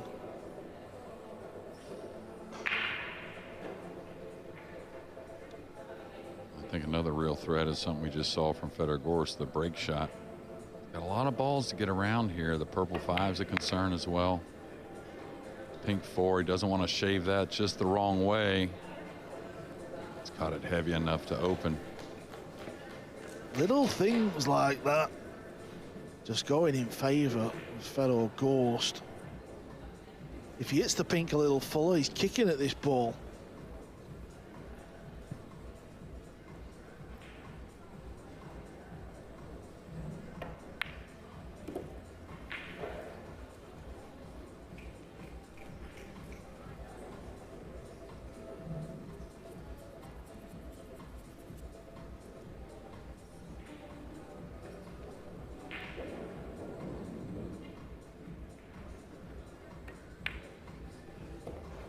The only American left in this year's Open is Oscar Dominguez. He's about to break in rack 1. His match is just starting. He's playing a former champ, 2019 champion, Joshua Filler. And he scratched on the break. Yeah, caught the one a little heavy. Filler, you want to keep him in the chair as long as possible, but now ball in hand to start that match.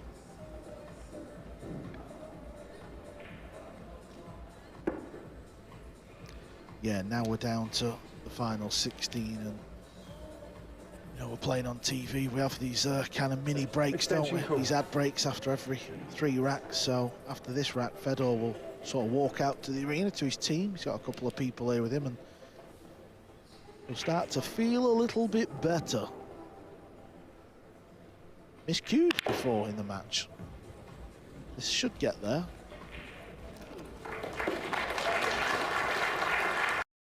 Yeah, another thing, another attribute, not only all the greats, but Fedor Gorst. Can't be afraid, right? To work the rock if needed. Not really been paying attention, actually. I know Fedor pulls the little extension out of his pocket and puts it on his cue, but has he been doing that this event? Not as much, I don't think. Don't see it coming off as much anyways. Don't know if it's been on there the entire time either. He's got a lot of different ways he kind of configures the cues and the jump cues and whatnot. Very detailed individual. Yeah, just before Fedor knocks these couple of balls in, Wong Kwok Han over on table 4 has took the lead. He was 5-0 down. He's now 8-7 up.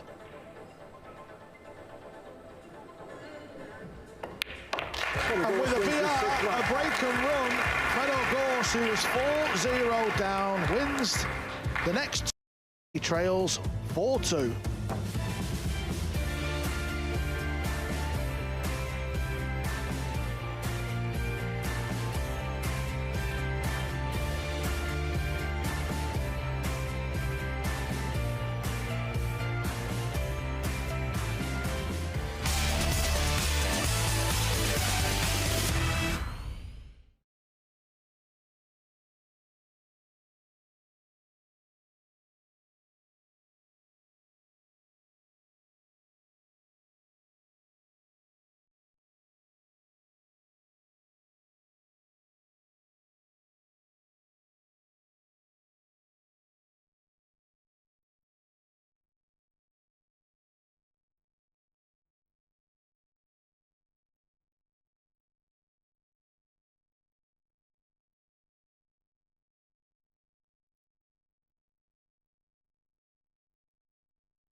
Barry Berman Trophy is what these guys are trying to hold come tomorrow evening. Koping, pure domination over Shaw. Shaw didn't see the table too much. Koping advances. Johan Chua, about 10 minutes ago, beats Alexa Purcell.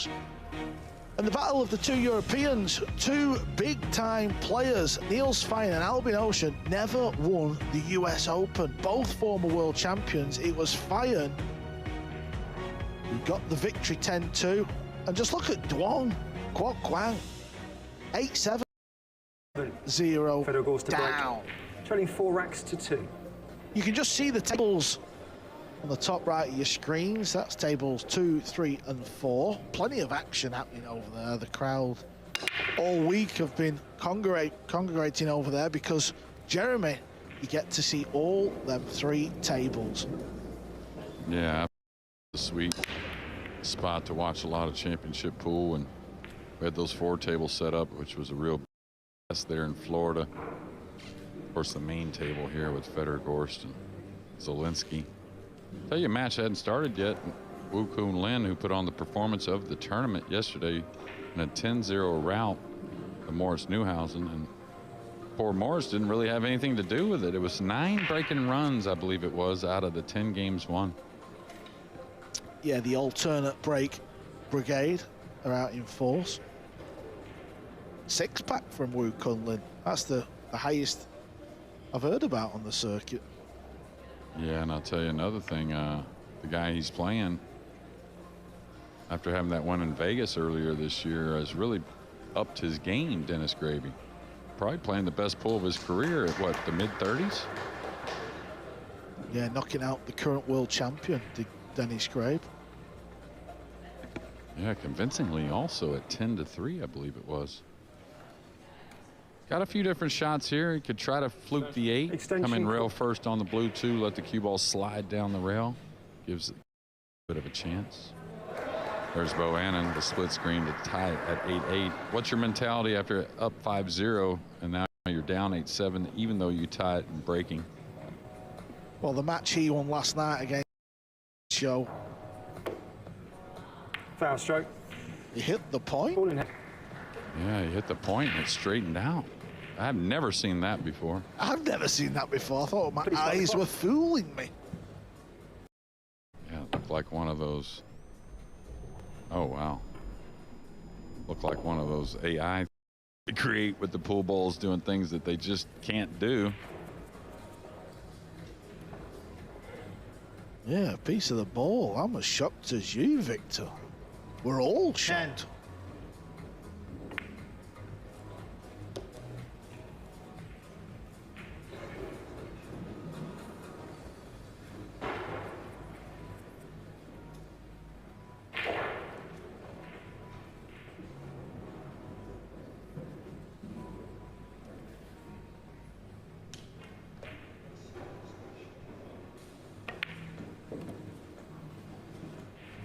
Fundamentals of Gorst are very, very good. Stays very, very still if you watch his head.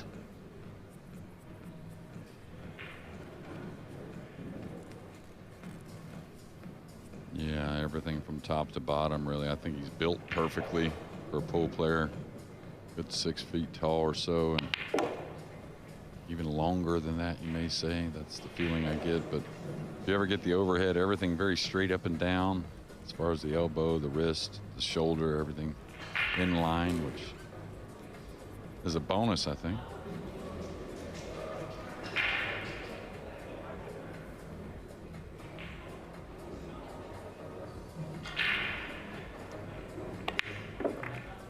Caught a little bit of the rail there. I don't know if he's got enough angle to shoot that 2-rail stun like he likes so much. Probably be a high ball straight down the table. Extension called.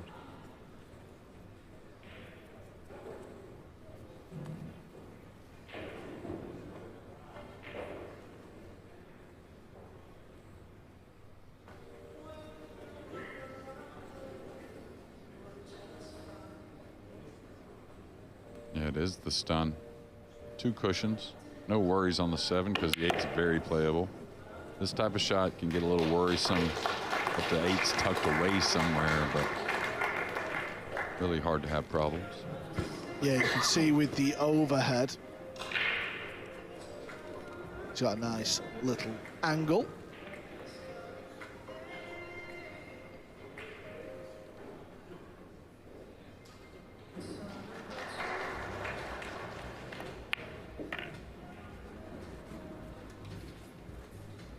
He's done well here, Fedor.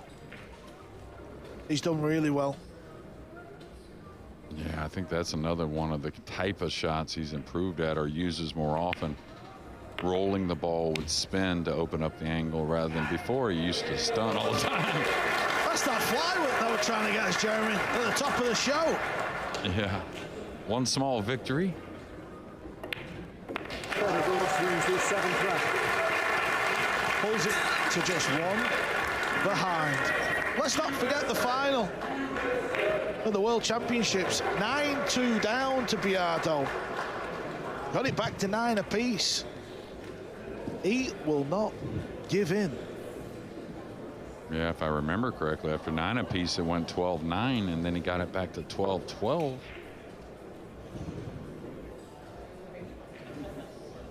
And that race to 15, that's when Biardo jumped the 2 in, landed on top of it. It might have been 13-13, I think it was, you're right.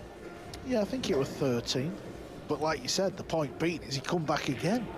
Had a dry break actually at 13-13, never shot again. Ended up losing 15-13. But the point, the moral of the story is he does not quit.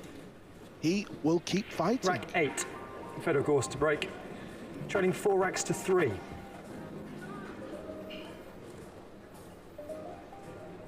Likes to put the cue ball right in the corner of the break box. Hits them very hard as well. That's what I like about his break. You know, certain players can hit them harder on the circuit, but they choose not to. They take a the pace. Gorst goes full pelt.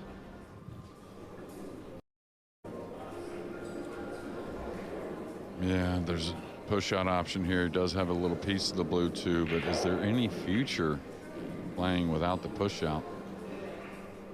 Can he ease this between the 2 balls and go up table? Does he need to come behind the brown maybe off the top cushion? That's the thing about 9-ball pool that I think spectators don't realize. You know, you can only practice probably 5 to 10% of the shots. There's so many out there. You know, you talk about 9 round ball, object balls, and the cue ball, and all the different combinations of things you could see. Good luck practicing them all. Oh, crafty here. Needs a little speed on it. He may have left the gap, you know. Learned a little something there, though. You could see the intent. You've heard us talk about Aloysius Yap. Was the man from Singapore. He's won the last 2 Open events on the circuit. He won the UK Open in May, and then just a couple of weeks ago down in Florida, the inaugural Florida Open, it was Yap who beat SVB to lift the Golden Palm Trophy. I know just a few of his matches this week. He said he's not been firing on all cylinders, but he's against Roda. Yeah, and I'll tell you, he had one fortunate roll I saw over there in that match, but other than that, it's been a clinic. And you know, talked about it in the opener that felt like there were some arms that were tight. Maybe they loosen up now, getting to this final 16. Yap's a guy that's had a lot of success on the East Coast and a former finalist here. Needs to hit a rail, I'll tell you what. I'll tell you what. What a great shot with the bridge. Jacked up. Yeah, if he doesn't catch it dead full, he probably doesn't get a cushion. So keeping the heat on Zielinski to play another jam up safety. Seems like that's what it's going to take to get a shot. Dragging him behind the 3. Tough little play here. Got some nice hands, Carl. Nailed. That's what that was. He nailed it. Can only come off this left rail by the looks of it, and he's got to hit this quite soft. Watch the cue ball arc. He's trying to arc it just below the brown 7. Oh, this could give us a real good look if he pulls this one 10. off. Yeah, sometimes I may just mass say it. 5. Foul stroke. Ball in hand. Opened up a hair of a problem with the 4-5 also, so Zielinski's got a chance. Please start the clock.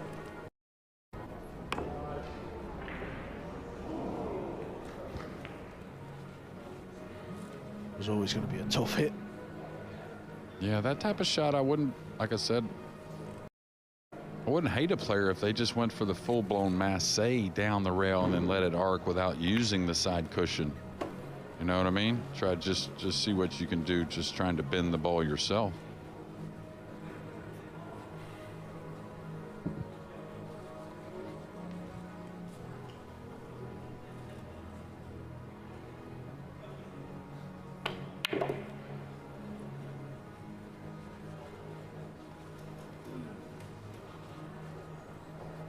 Such a mental game.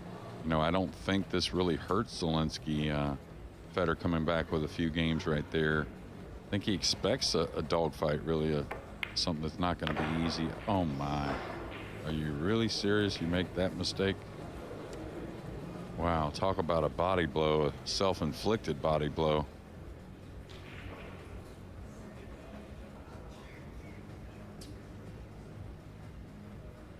Careless. Now kicking off one rail. Extension called. Middle pocket is there, obviously. The 8 and the brown 7 could come to the rescue.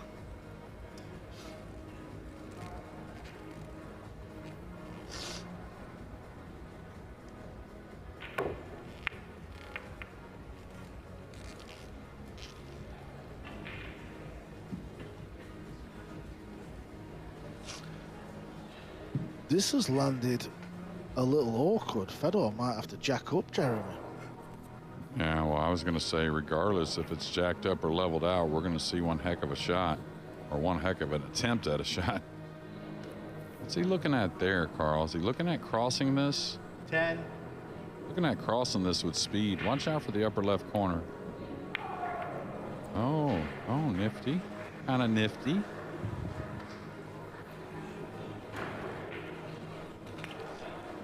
Interesting, though, to not even think about jacking up. Well, he talked about it at the World Championships that when it came down to on the fence a little bit, he was going to go on the safety side of things. And that didn't get him the title, but it did get him to the final. 10. Oh, he was trying to use the 8 to hold the cue ball, maybe. Really, putting the onus on getting the purple 5 to the top cushion. Kind of get the vibe that this rack's more important for that man there, Zielinski, than it is for Federer.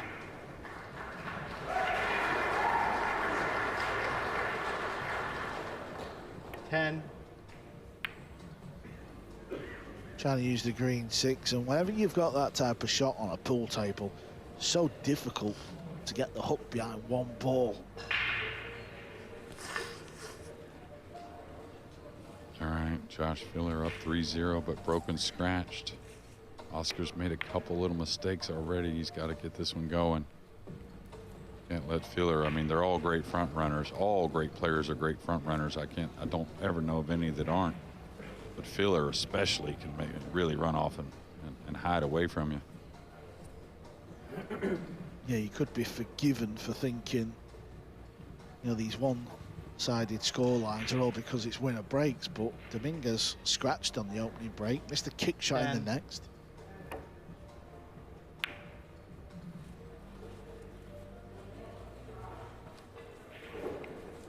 Knew he wasn't getting the safety, or the snooker rather. Just a containing shot. Now this is the type of shot, I like coming 2 cushions to the upper right corner rather than behind the 6 myself. I think you lose the 5 a little more often, and the 8 can come 2 rails and get in the way. So we'll see how he plays it. But you see how the 5 pushed over a little more? Now, whether he played that or not, going to work out. Pretty good cue ball.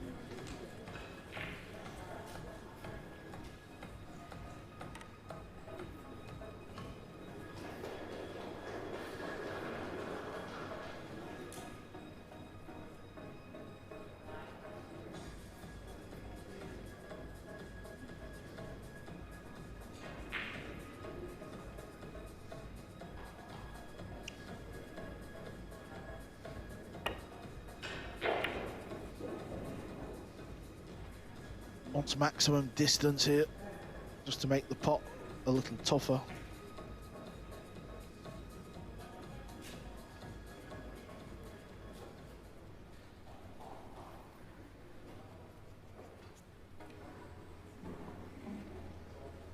Can't really go forward. Throw one row across. 10. Yeah, John Lehman has to warn the players on 10, and that was right on the backswing. I don't know if that had any implications.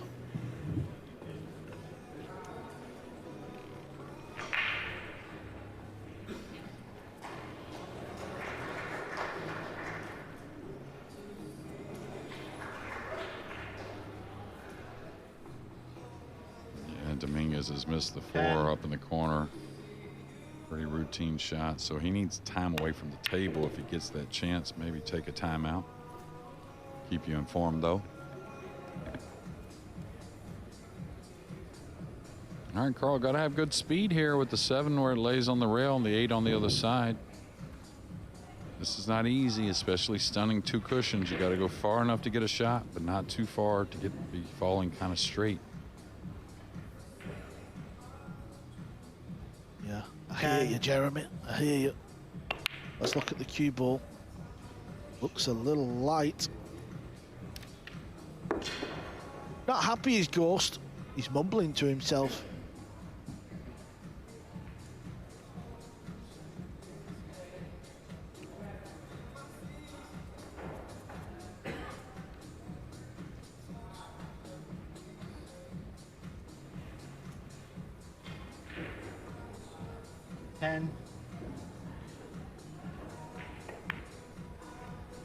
Conservative. He's playing very smart. He's keeping the pressure on his opponent. Don't want to fly at a bank and give an easy starter.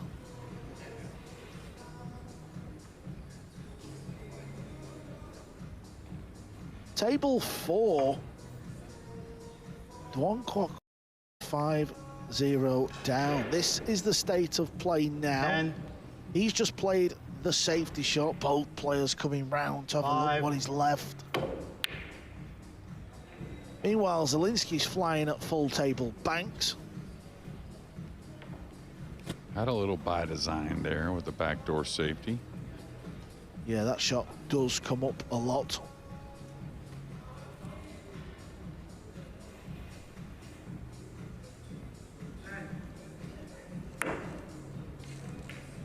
I think Rota's got a look here at this 7. Oh no, he had to play off the bottom end. He's going to give up 10. a bit of a look as well. Excuse me, Bohannon. 5. Yeah, there's that many Filipinos. And Gorst is perfect on the 8 with a thin snipper. We're only 8 racks in. This match has really served us up. Both players feeling it, but has to be said at 4 apiece. Gorst will be the happier of the two. Gorst wins the 8th rack. Can't help but think Zielinski's missed the trick. Okay, what's Bohannon attempting here?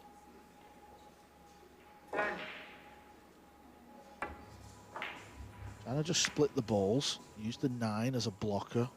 Good shot. Yeah, really good. And usually when the cue ball rests on the rail, you get the speed right. You capture the entire shot. Last night, Michael was 9-5 down against Azus Atencio. He won the last 5 racks, and at 9 apiece, everybody were just stood around table too, sweating the last rack. It was amazing viewing. Did he get behind the 9? I think he did. He's going to need the short stick. Yeah, what a shot. Wow, what a save. That's the players these days, I think, to have the resolve, you know, not to just hit it with speed and try and get separation somehow, but to play that type of shot at 9-8, final 16 in the U.S. Open. Shows a lot of heart, really.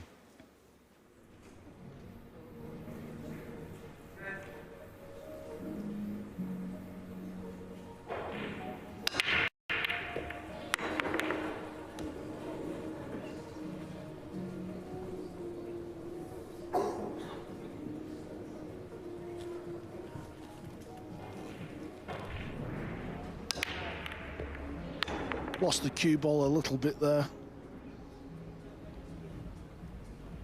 But he stays at the table. You expect him to maybe chip off this blue 2, leave it on the top rail. He could go forward and lock him behind the 8, but that leaves an easier kick. Yeah, why not cut the 2 in like he did earlier? Off the push out, I believe it was. Yeah, Duong had a shot at the 7. It wasn't easy, but definitely a chance to close that match out. Missed it by some piece. He's rolling forward, it looks like. You would figure he'd chop the right side and run the cue ball.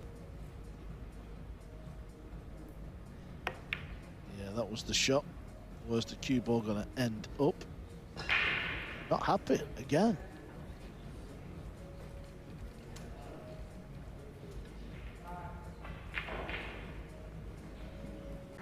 Keep the jumper jumping. Yeah, very good safety.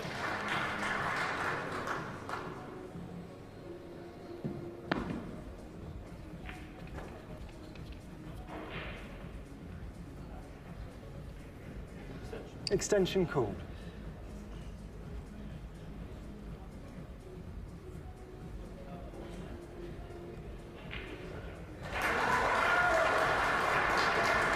You can hear the round of applause. That's because on table number 4, it's going to be a 1-rack shootout. We're tied at 9-9.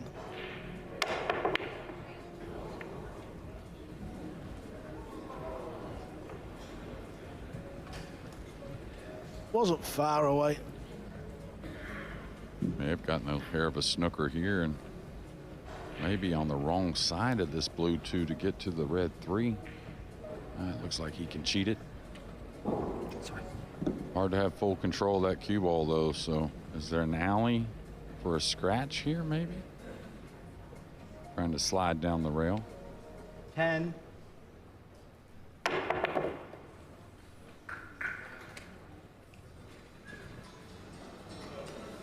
Played it with follow.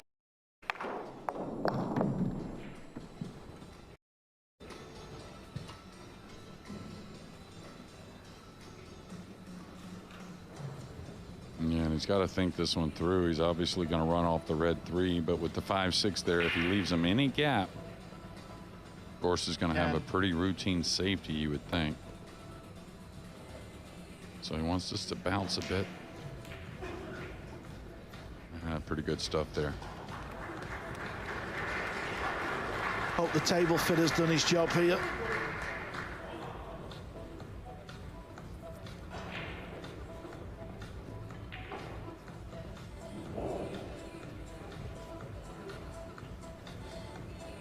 Joshua Filler's about to win rack 5. That's 5-0 now. The German. Playing this with pace. It's gone wrong. He's had a Gorst roll. Yeah, big roll there. And, you know, going to the ad break here after game number 9. Couldn't agree with you more that I feel like this game's much bigger for Zielinski at the moment than it is for Gorst.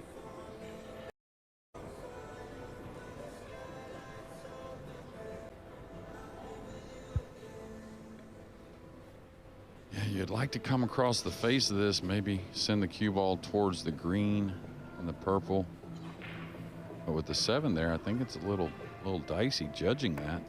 Yeah, that's the what you want, though, percentage-wise, that gives you maybe another chance at the table.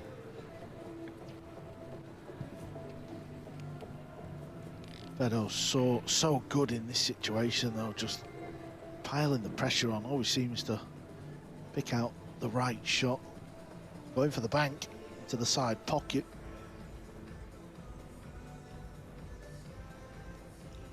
Ten.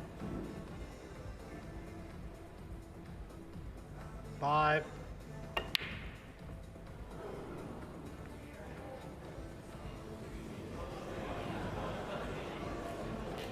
The Gorst roll is going to be known as. Yeah, you can get it right here in Atlantic City at Harris, the Gorst roll, but he's had a couple here. Let's throw in. I think if he can get to the good side of this 3, he may be able to throw that 5 in the upper left corner. He's got to spin it. 10. He's got to get to what is our right side of the 3. He's going off the edge. 5. He's not. Oh, he played the nice safety behind it. Crafty young man.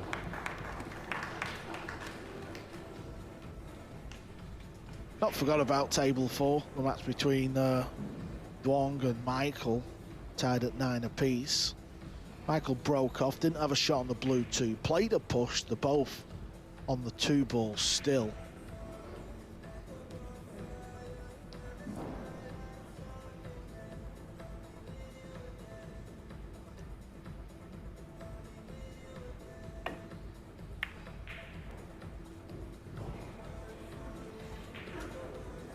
How about that one, Double J? Yeah, very good. All control and all by design.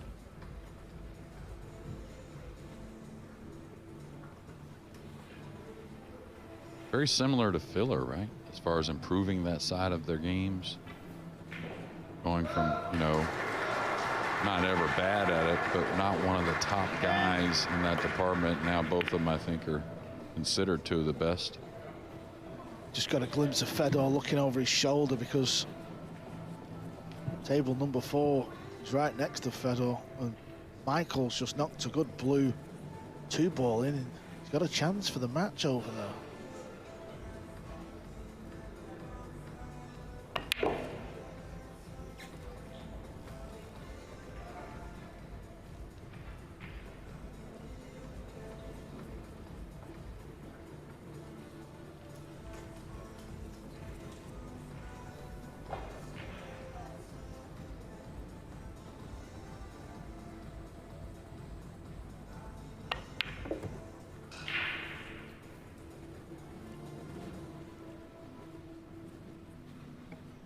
On a little straight here, so may draw back for the brown 7 in the right middle. Josh Filler not letting Oscar to the table much. He's about to extend to 6-0. He will punish you for every little mistake. 10.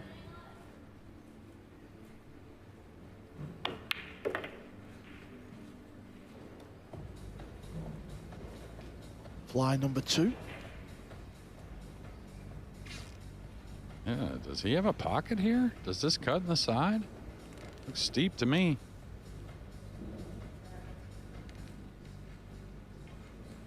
That's a good look at the overhead, but it is thin. And with you, JJ, this is thin. Did well though. Cue ball looks to be okay. Just keeps grinding, Fedor, doesn't he? Just keeps fighting, never gives up, even when he's clearly not playing his A game. Yeah, I would always label Carl as he never stops working. You know, he's got his process. I think that's why he holds up under pressure so well. He really relies on that process and then trusts it fully. 10.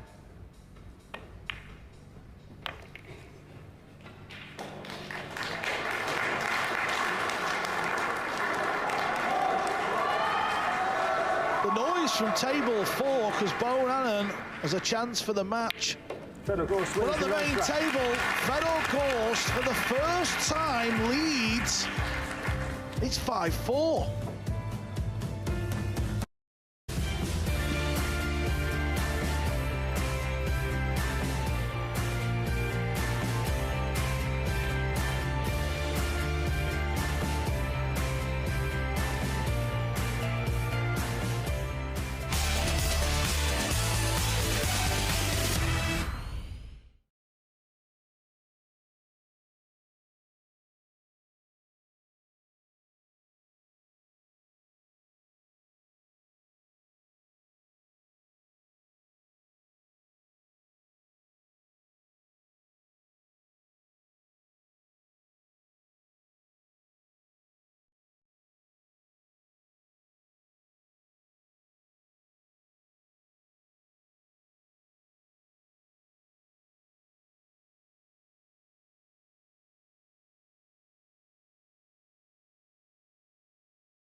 last 16 and quarterfinals day here in Atlantic City for the 48th US Open Pool Championship.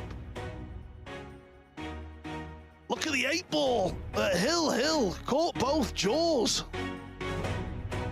But it's the Filipino with this 9-ball to knock Duong out. 5-0 up, Michael Bonanen from the Philippines.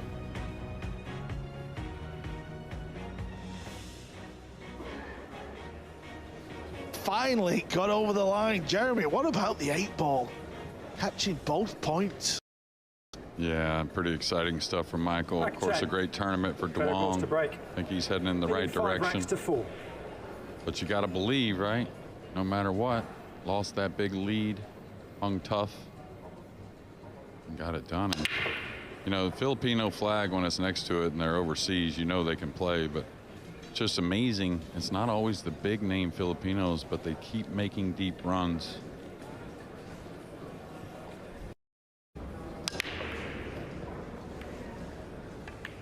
You know, and this guy, Gorst, our #1 player in the world, a lot of tools. He's got a lot of assets when it comes to the game of 9-ball. But to me, the one that separates even more is this one right here. I think the break shot, when it gets going, he can do a lot of damage quickly.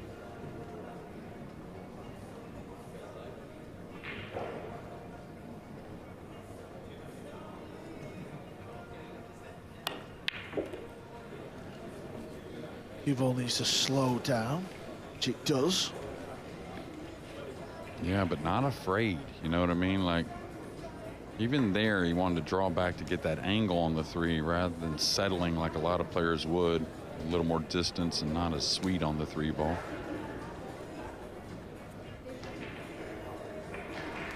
Let's see, you're going for position here. Is he coming across into him?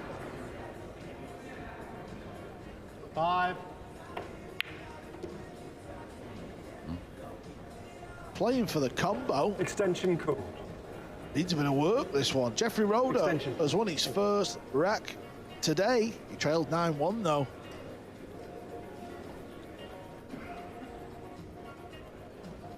This is definitely missable. Oh, it's a blind pocket.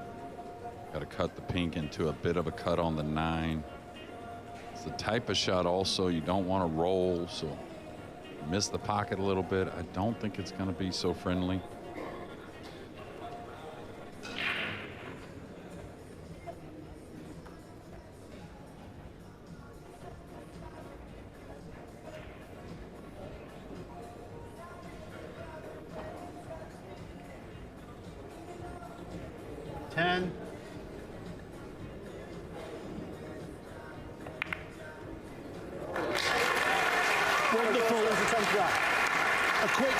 And run gives Gorst a 2-rack lead.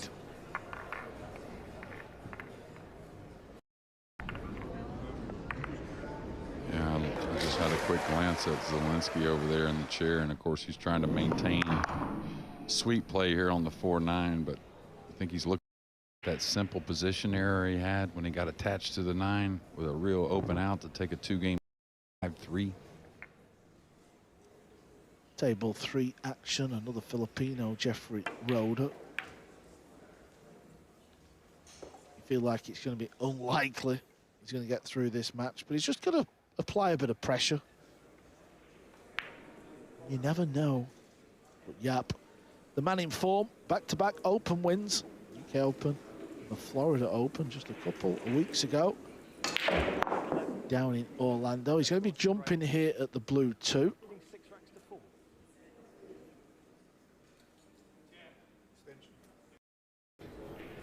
WNT.tv. You can see the end of that one.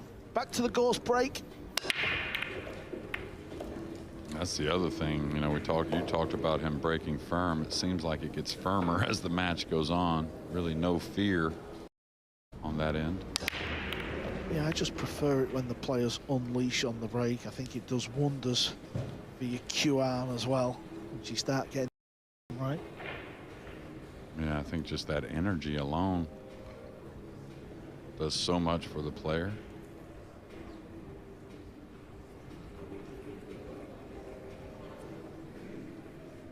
Again, an awkward one here. Is he gonna chip the left side of the 2, go up behind the 3? Not easy to, could knock the 2 away to the left of the 7 and go up on the brown 7 also.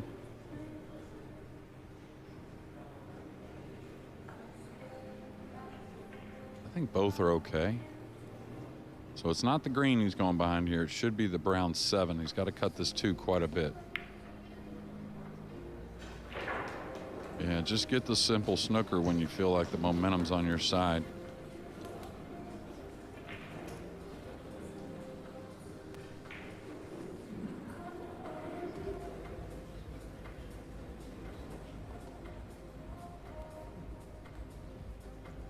Extension called.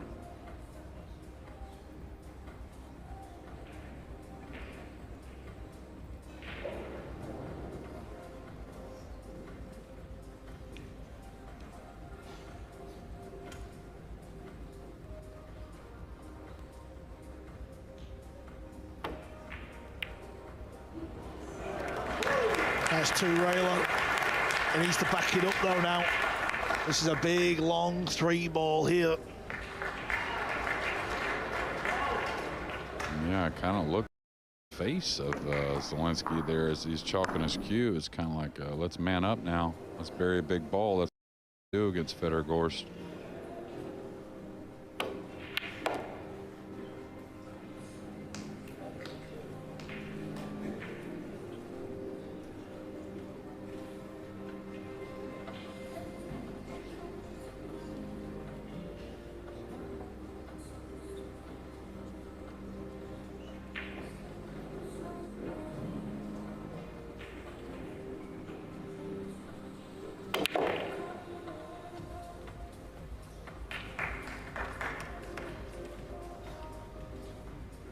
Looks to be pretty good. Yeah, really good at this shot, holding the ball. Kind of like that light draws, nip in the bottom of the ball.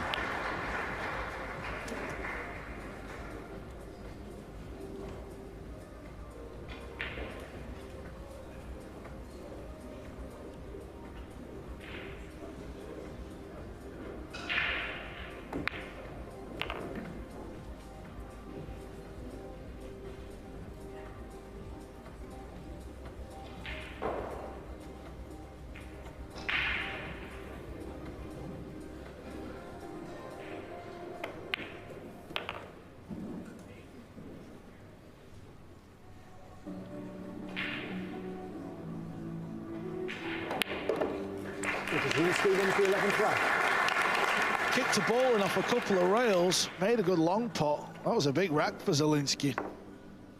He pulls one back. And he just trailed one. What a match this was.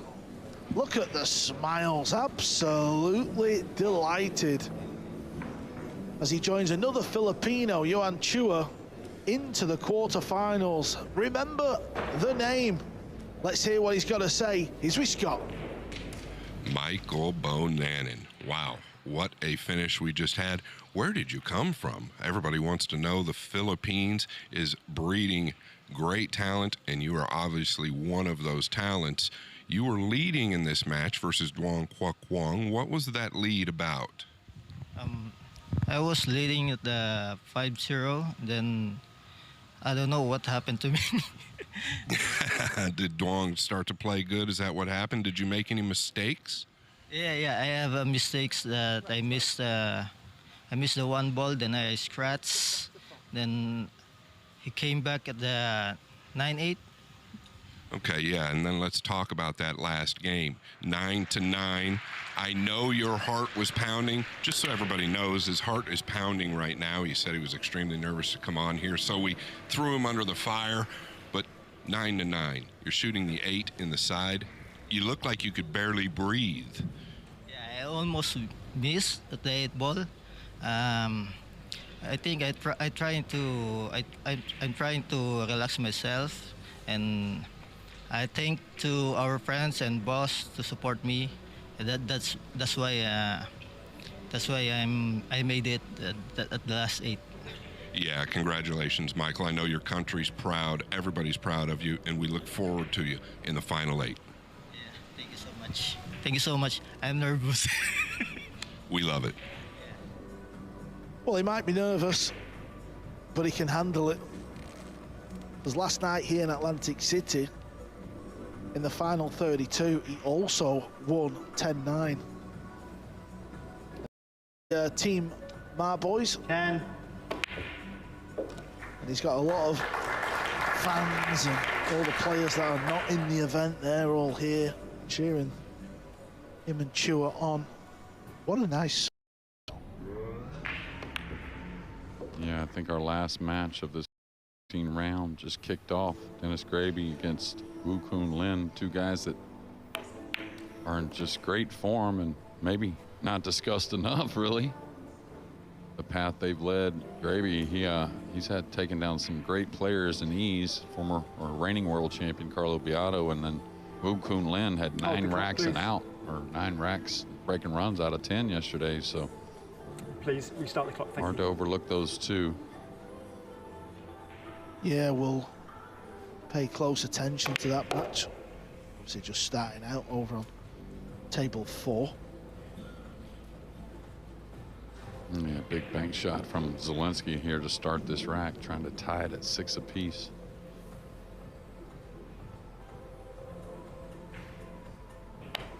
Yeah, it's incredible. 9-ball pool, how it goes back and forth, and you know, 1 minute you sat in your chair and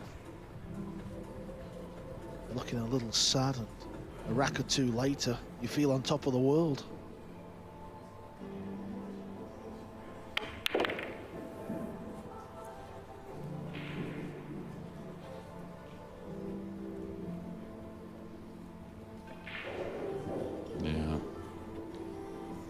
Hottest player on tour, Aloysius Yap, has 3 balls to clean up with a 9-2 lead over Jeffrey Rhoda, one of the other hottest players on tour, really, without a win. A big win anyways. But Yap is play here in this final 16. These are the last 3 balls. Cue ball is perfect.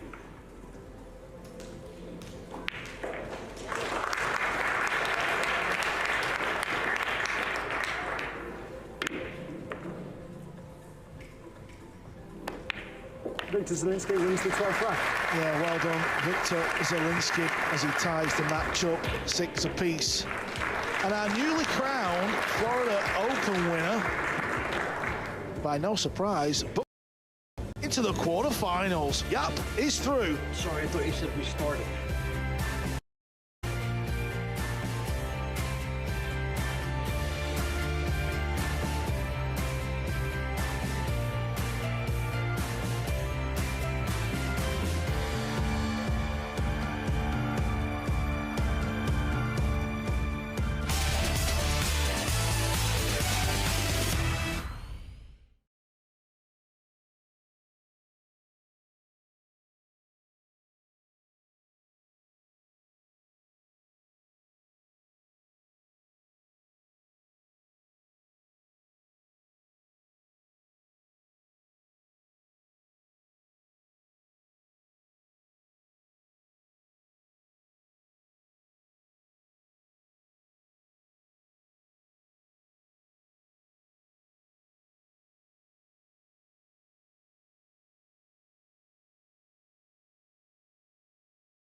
We are in Atlantic City for the biggest major in pool. It's the US Open. If you've missed the action, here is confirmation of what has happened so far.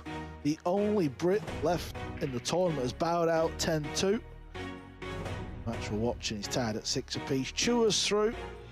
Joshua Filler, Dennis Grabe, they're still in action. Their games are being played on tables 2 and 4. Neil's fighting against Albin Ocean. Both former world champions never lifted the US Open. It was the 48-year-old Dutchman who got through to the quarters. And back-to-back Open winners, Aloysius Yap just booked his place into the quarters. Rack 13. He is playing good Zielinski on the East Coast. Scores are tied, 6 racks each. Of America. JJ, he's done well here, Zielinski, down 6-4. A few little wobbles here and there. Yeah, well, what I like the last 2 racks, he took on the shots. You know, after kicking the 2 in, he had a long 3 ball. Mentioned what his face looked like. I loved it. A little grit in there. Then he went for that bank on the 2. He might have another here. Probably not, though, just because position's pretty tough. But you got to take it to those if you're going to take him down. Yeah, it looks like the blue 2 has come a little high as well for the. I believe there'll be a safety shot coming. Well, he's really good at kind of like floating the ball into these safeties, maybe behind the 4-9 here as he banks the 2 up to the top cushion. Really good at those types of shots. And he's been real good on the safety side in this match also. It's just been a couple of little things. Namely, when he got snookered. From nowhere, really. All talent here. All talent trying to use the speed control. And again, he's done real well. Gorst will be kicking at this from the right-hand side of the table. Dennis Gray won the opening rack over Wu Kun Lin.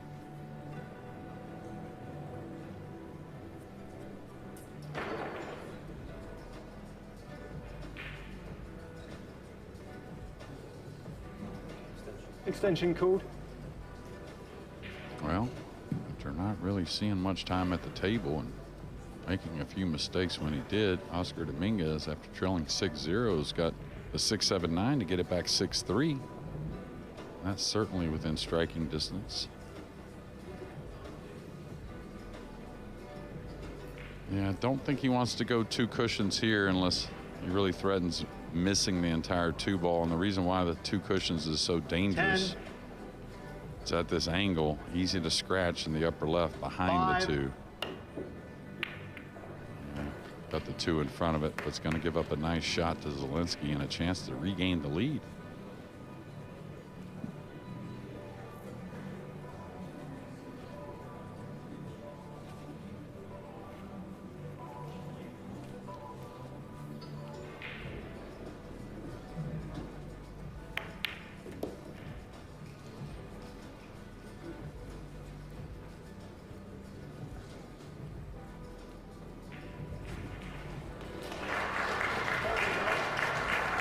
Oscar Dominguez does win that rack, so he now trails by 3.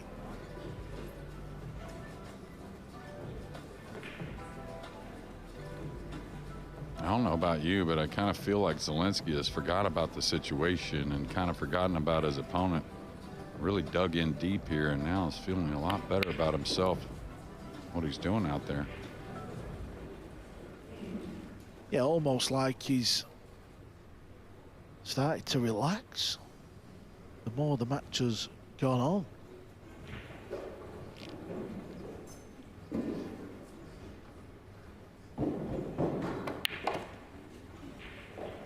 He's going to fall a little straight here. Just got past it, so now he can follow the cue ball 2 cushions.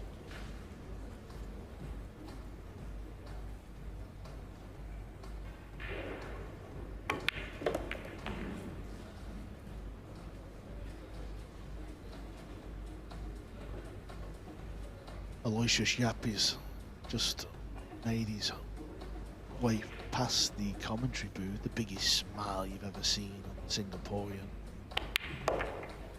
Why wouldn't you be? He's having the season of his life.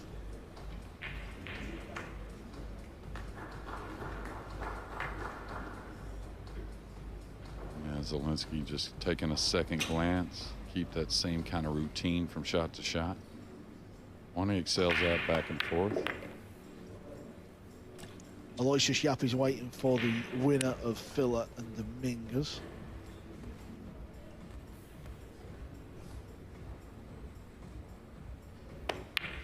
Peter Zielinski into 30. This has been impressive, really has. Zielinski 7-6 up. Aloysius Yap, who has won back-to-back open tournaments on the World 9-Ball Tour, he's through to another quarterfinals. He's lost in a US Open final. Is this year gonna be Yap's year? It was Carlo Biardo who he lost to, but he won't care. He's here to win. Let's hear from him. All right, everybody, I'm here with the great Aloysius Yap, the previous winner of the Florida Open. Yap, you just defeated a great player, 10 games to 2. It seems like you continue to get stronger as you go. Your confidence has to be through the roof. Yeah, I felt I played pretty good this match. I had a lot of good fortune also, and I think I think I only missed one ball, but it also went safe, so I feel really lucky, and yeah, I feel I'm playing better also. Yeah, your technique and your consistency is just outstanding. Jeremy Jones talks about it all the time. I talk about it a lot. It's hard to overlook you. You're into the final 8. Are you thinking about winning or just your next match? I would love to win, but I'm just gonna focus on my next match. You know, yeah, it's still early and everyone's tough. So yeah, I just gotta stay focused and just do my best and hope luck is with me again. Yeah, thank you so much, Aloysius Yap, everyone. You're into the final 8. Speaks so well, does Aloysius. Funny guy as well. I remember the interview I had to do with him at the UK Open. He started going about his girlfriend. And he was saying, oh yeah, things have not been great, you know, we've had a few I was like, where's he going with this? And she told him off, and then the next time down in Florida a couple of weeks ago, he said, yeah, I better not speak about stuff like that. Trouble. Funny guy. Yeah, he's always been a treat to be around. Always knew he was going to be some kind of special player, but it's hard to predict what he's done and how he continues to do it. Just one of the most well-liked people and players out there. Now, this could be a little risky, this shot here on the red 3, trying to get on the pink 4.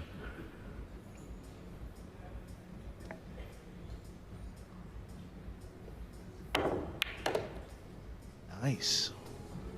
And this ball's got to go, though, still. This table's played a hair slower than the outside. I'm not sure he's on it or not. Seems pretty happy. But you got to feel good the way he struck the 3. I mean, if you're moving forward in this match and given the opportunities, it looks like he's going to close the door. Extension called.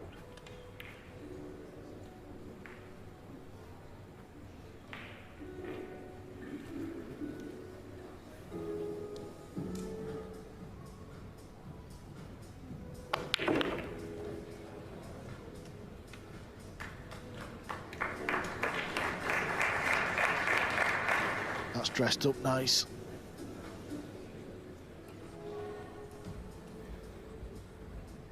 Yeah, just a little kill stroke coming off the side cushion. One that he kind of prefers, really. Just trying to think, Jeremy, from Gorst's lead, where did it go wrong? Has he done much wrong? I don't recall. It was 6-4. He certainly made a ball on the break. Is that where he ended up short on the safety? He tried to cut the 2 over between the 5-4, go all the way up and down, and I think Zielinski played a real nice safety, getting the best of it in that regard. A couple of tactical exchanges, but now it's been a lot of running racks since. Yeah, it's not been much from Gorst anyway. That's really a lot of what Gorst does to others is what Zielinski's doing to him. Zielinski wins the 14th rack. From 6, 4 down, Zielinski has won 4 on the spin. Now let's head over to table 2. The only American to make it through to the final 16. Oscar Dominguez, 6-0 down. Yeah, and he's made some class outs. He's going to go for this pink. He's got to really ease it. Oh, he's going behind the 8. Trying to leave some type of double up, maybe not an alley on the pink 4 for Josh Filler. And regardless, you got to make him earn it. So I don't mind the shot from Oscar, not one bit. Yeah, making Filler work for this. Oscar's won the last 3. Yeah, I mean, and, you know, you've seen it. We don't see it very often, but Josh can feel a little heat at times as well. So much different complexion, 6'3" versus 6'0". Good break. Leading 8 racks to 6.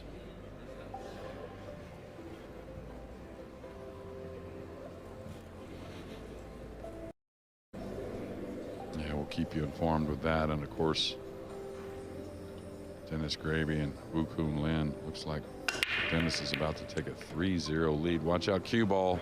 Oh my, that scratch happens so often. Seems like the most brutal one there is as well. Gets just a little. The cue ball does. Watch the replay here on the 9. It goes one rail across, always between a few balls. So it looks like your tournament feint. The single cue ball. All right, Gorst has got to come down and get to the bottom rail below this pink 4. Then he's got a natural to go into the 5-6. Ball in hand, he should be able to gather that angle. We'll see if he has some other plan, but you would figure I would like a little more angle than that on the 3, really.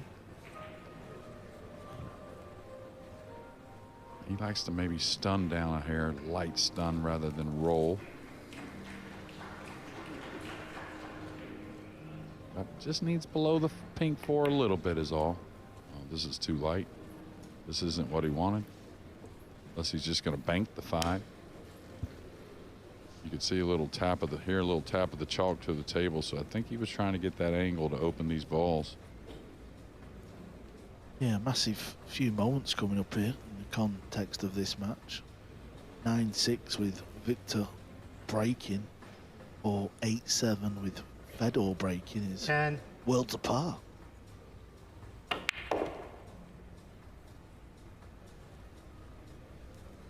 Yeah, and he's got a lot more angle on this bank than it appears. So does he kind of hold it with a soft draw? I don't think he's going to roll it. Put the cue ball over the 8. Missed one bank early cross side. Actually missed 2, but one that you would really, really like him to make. Okay, he's going to kind of ease it, I think.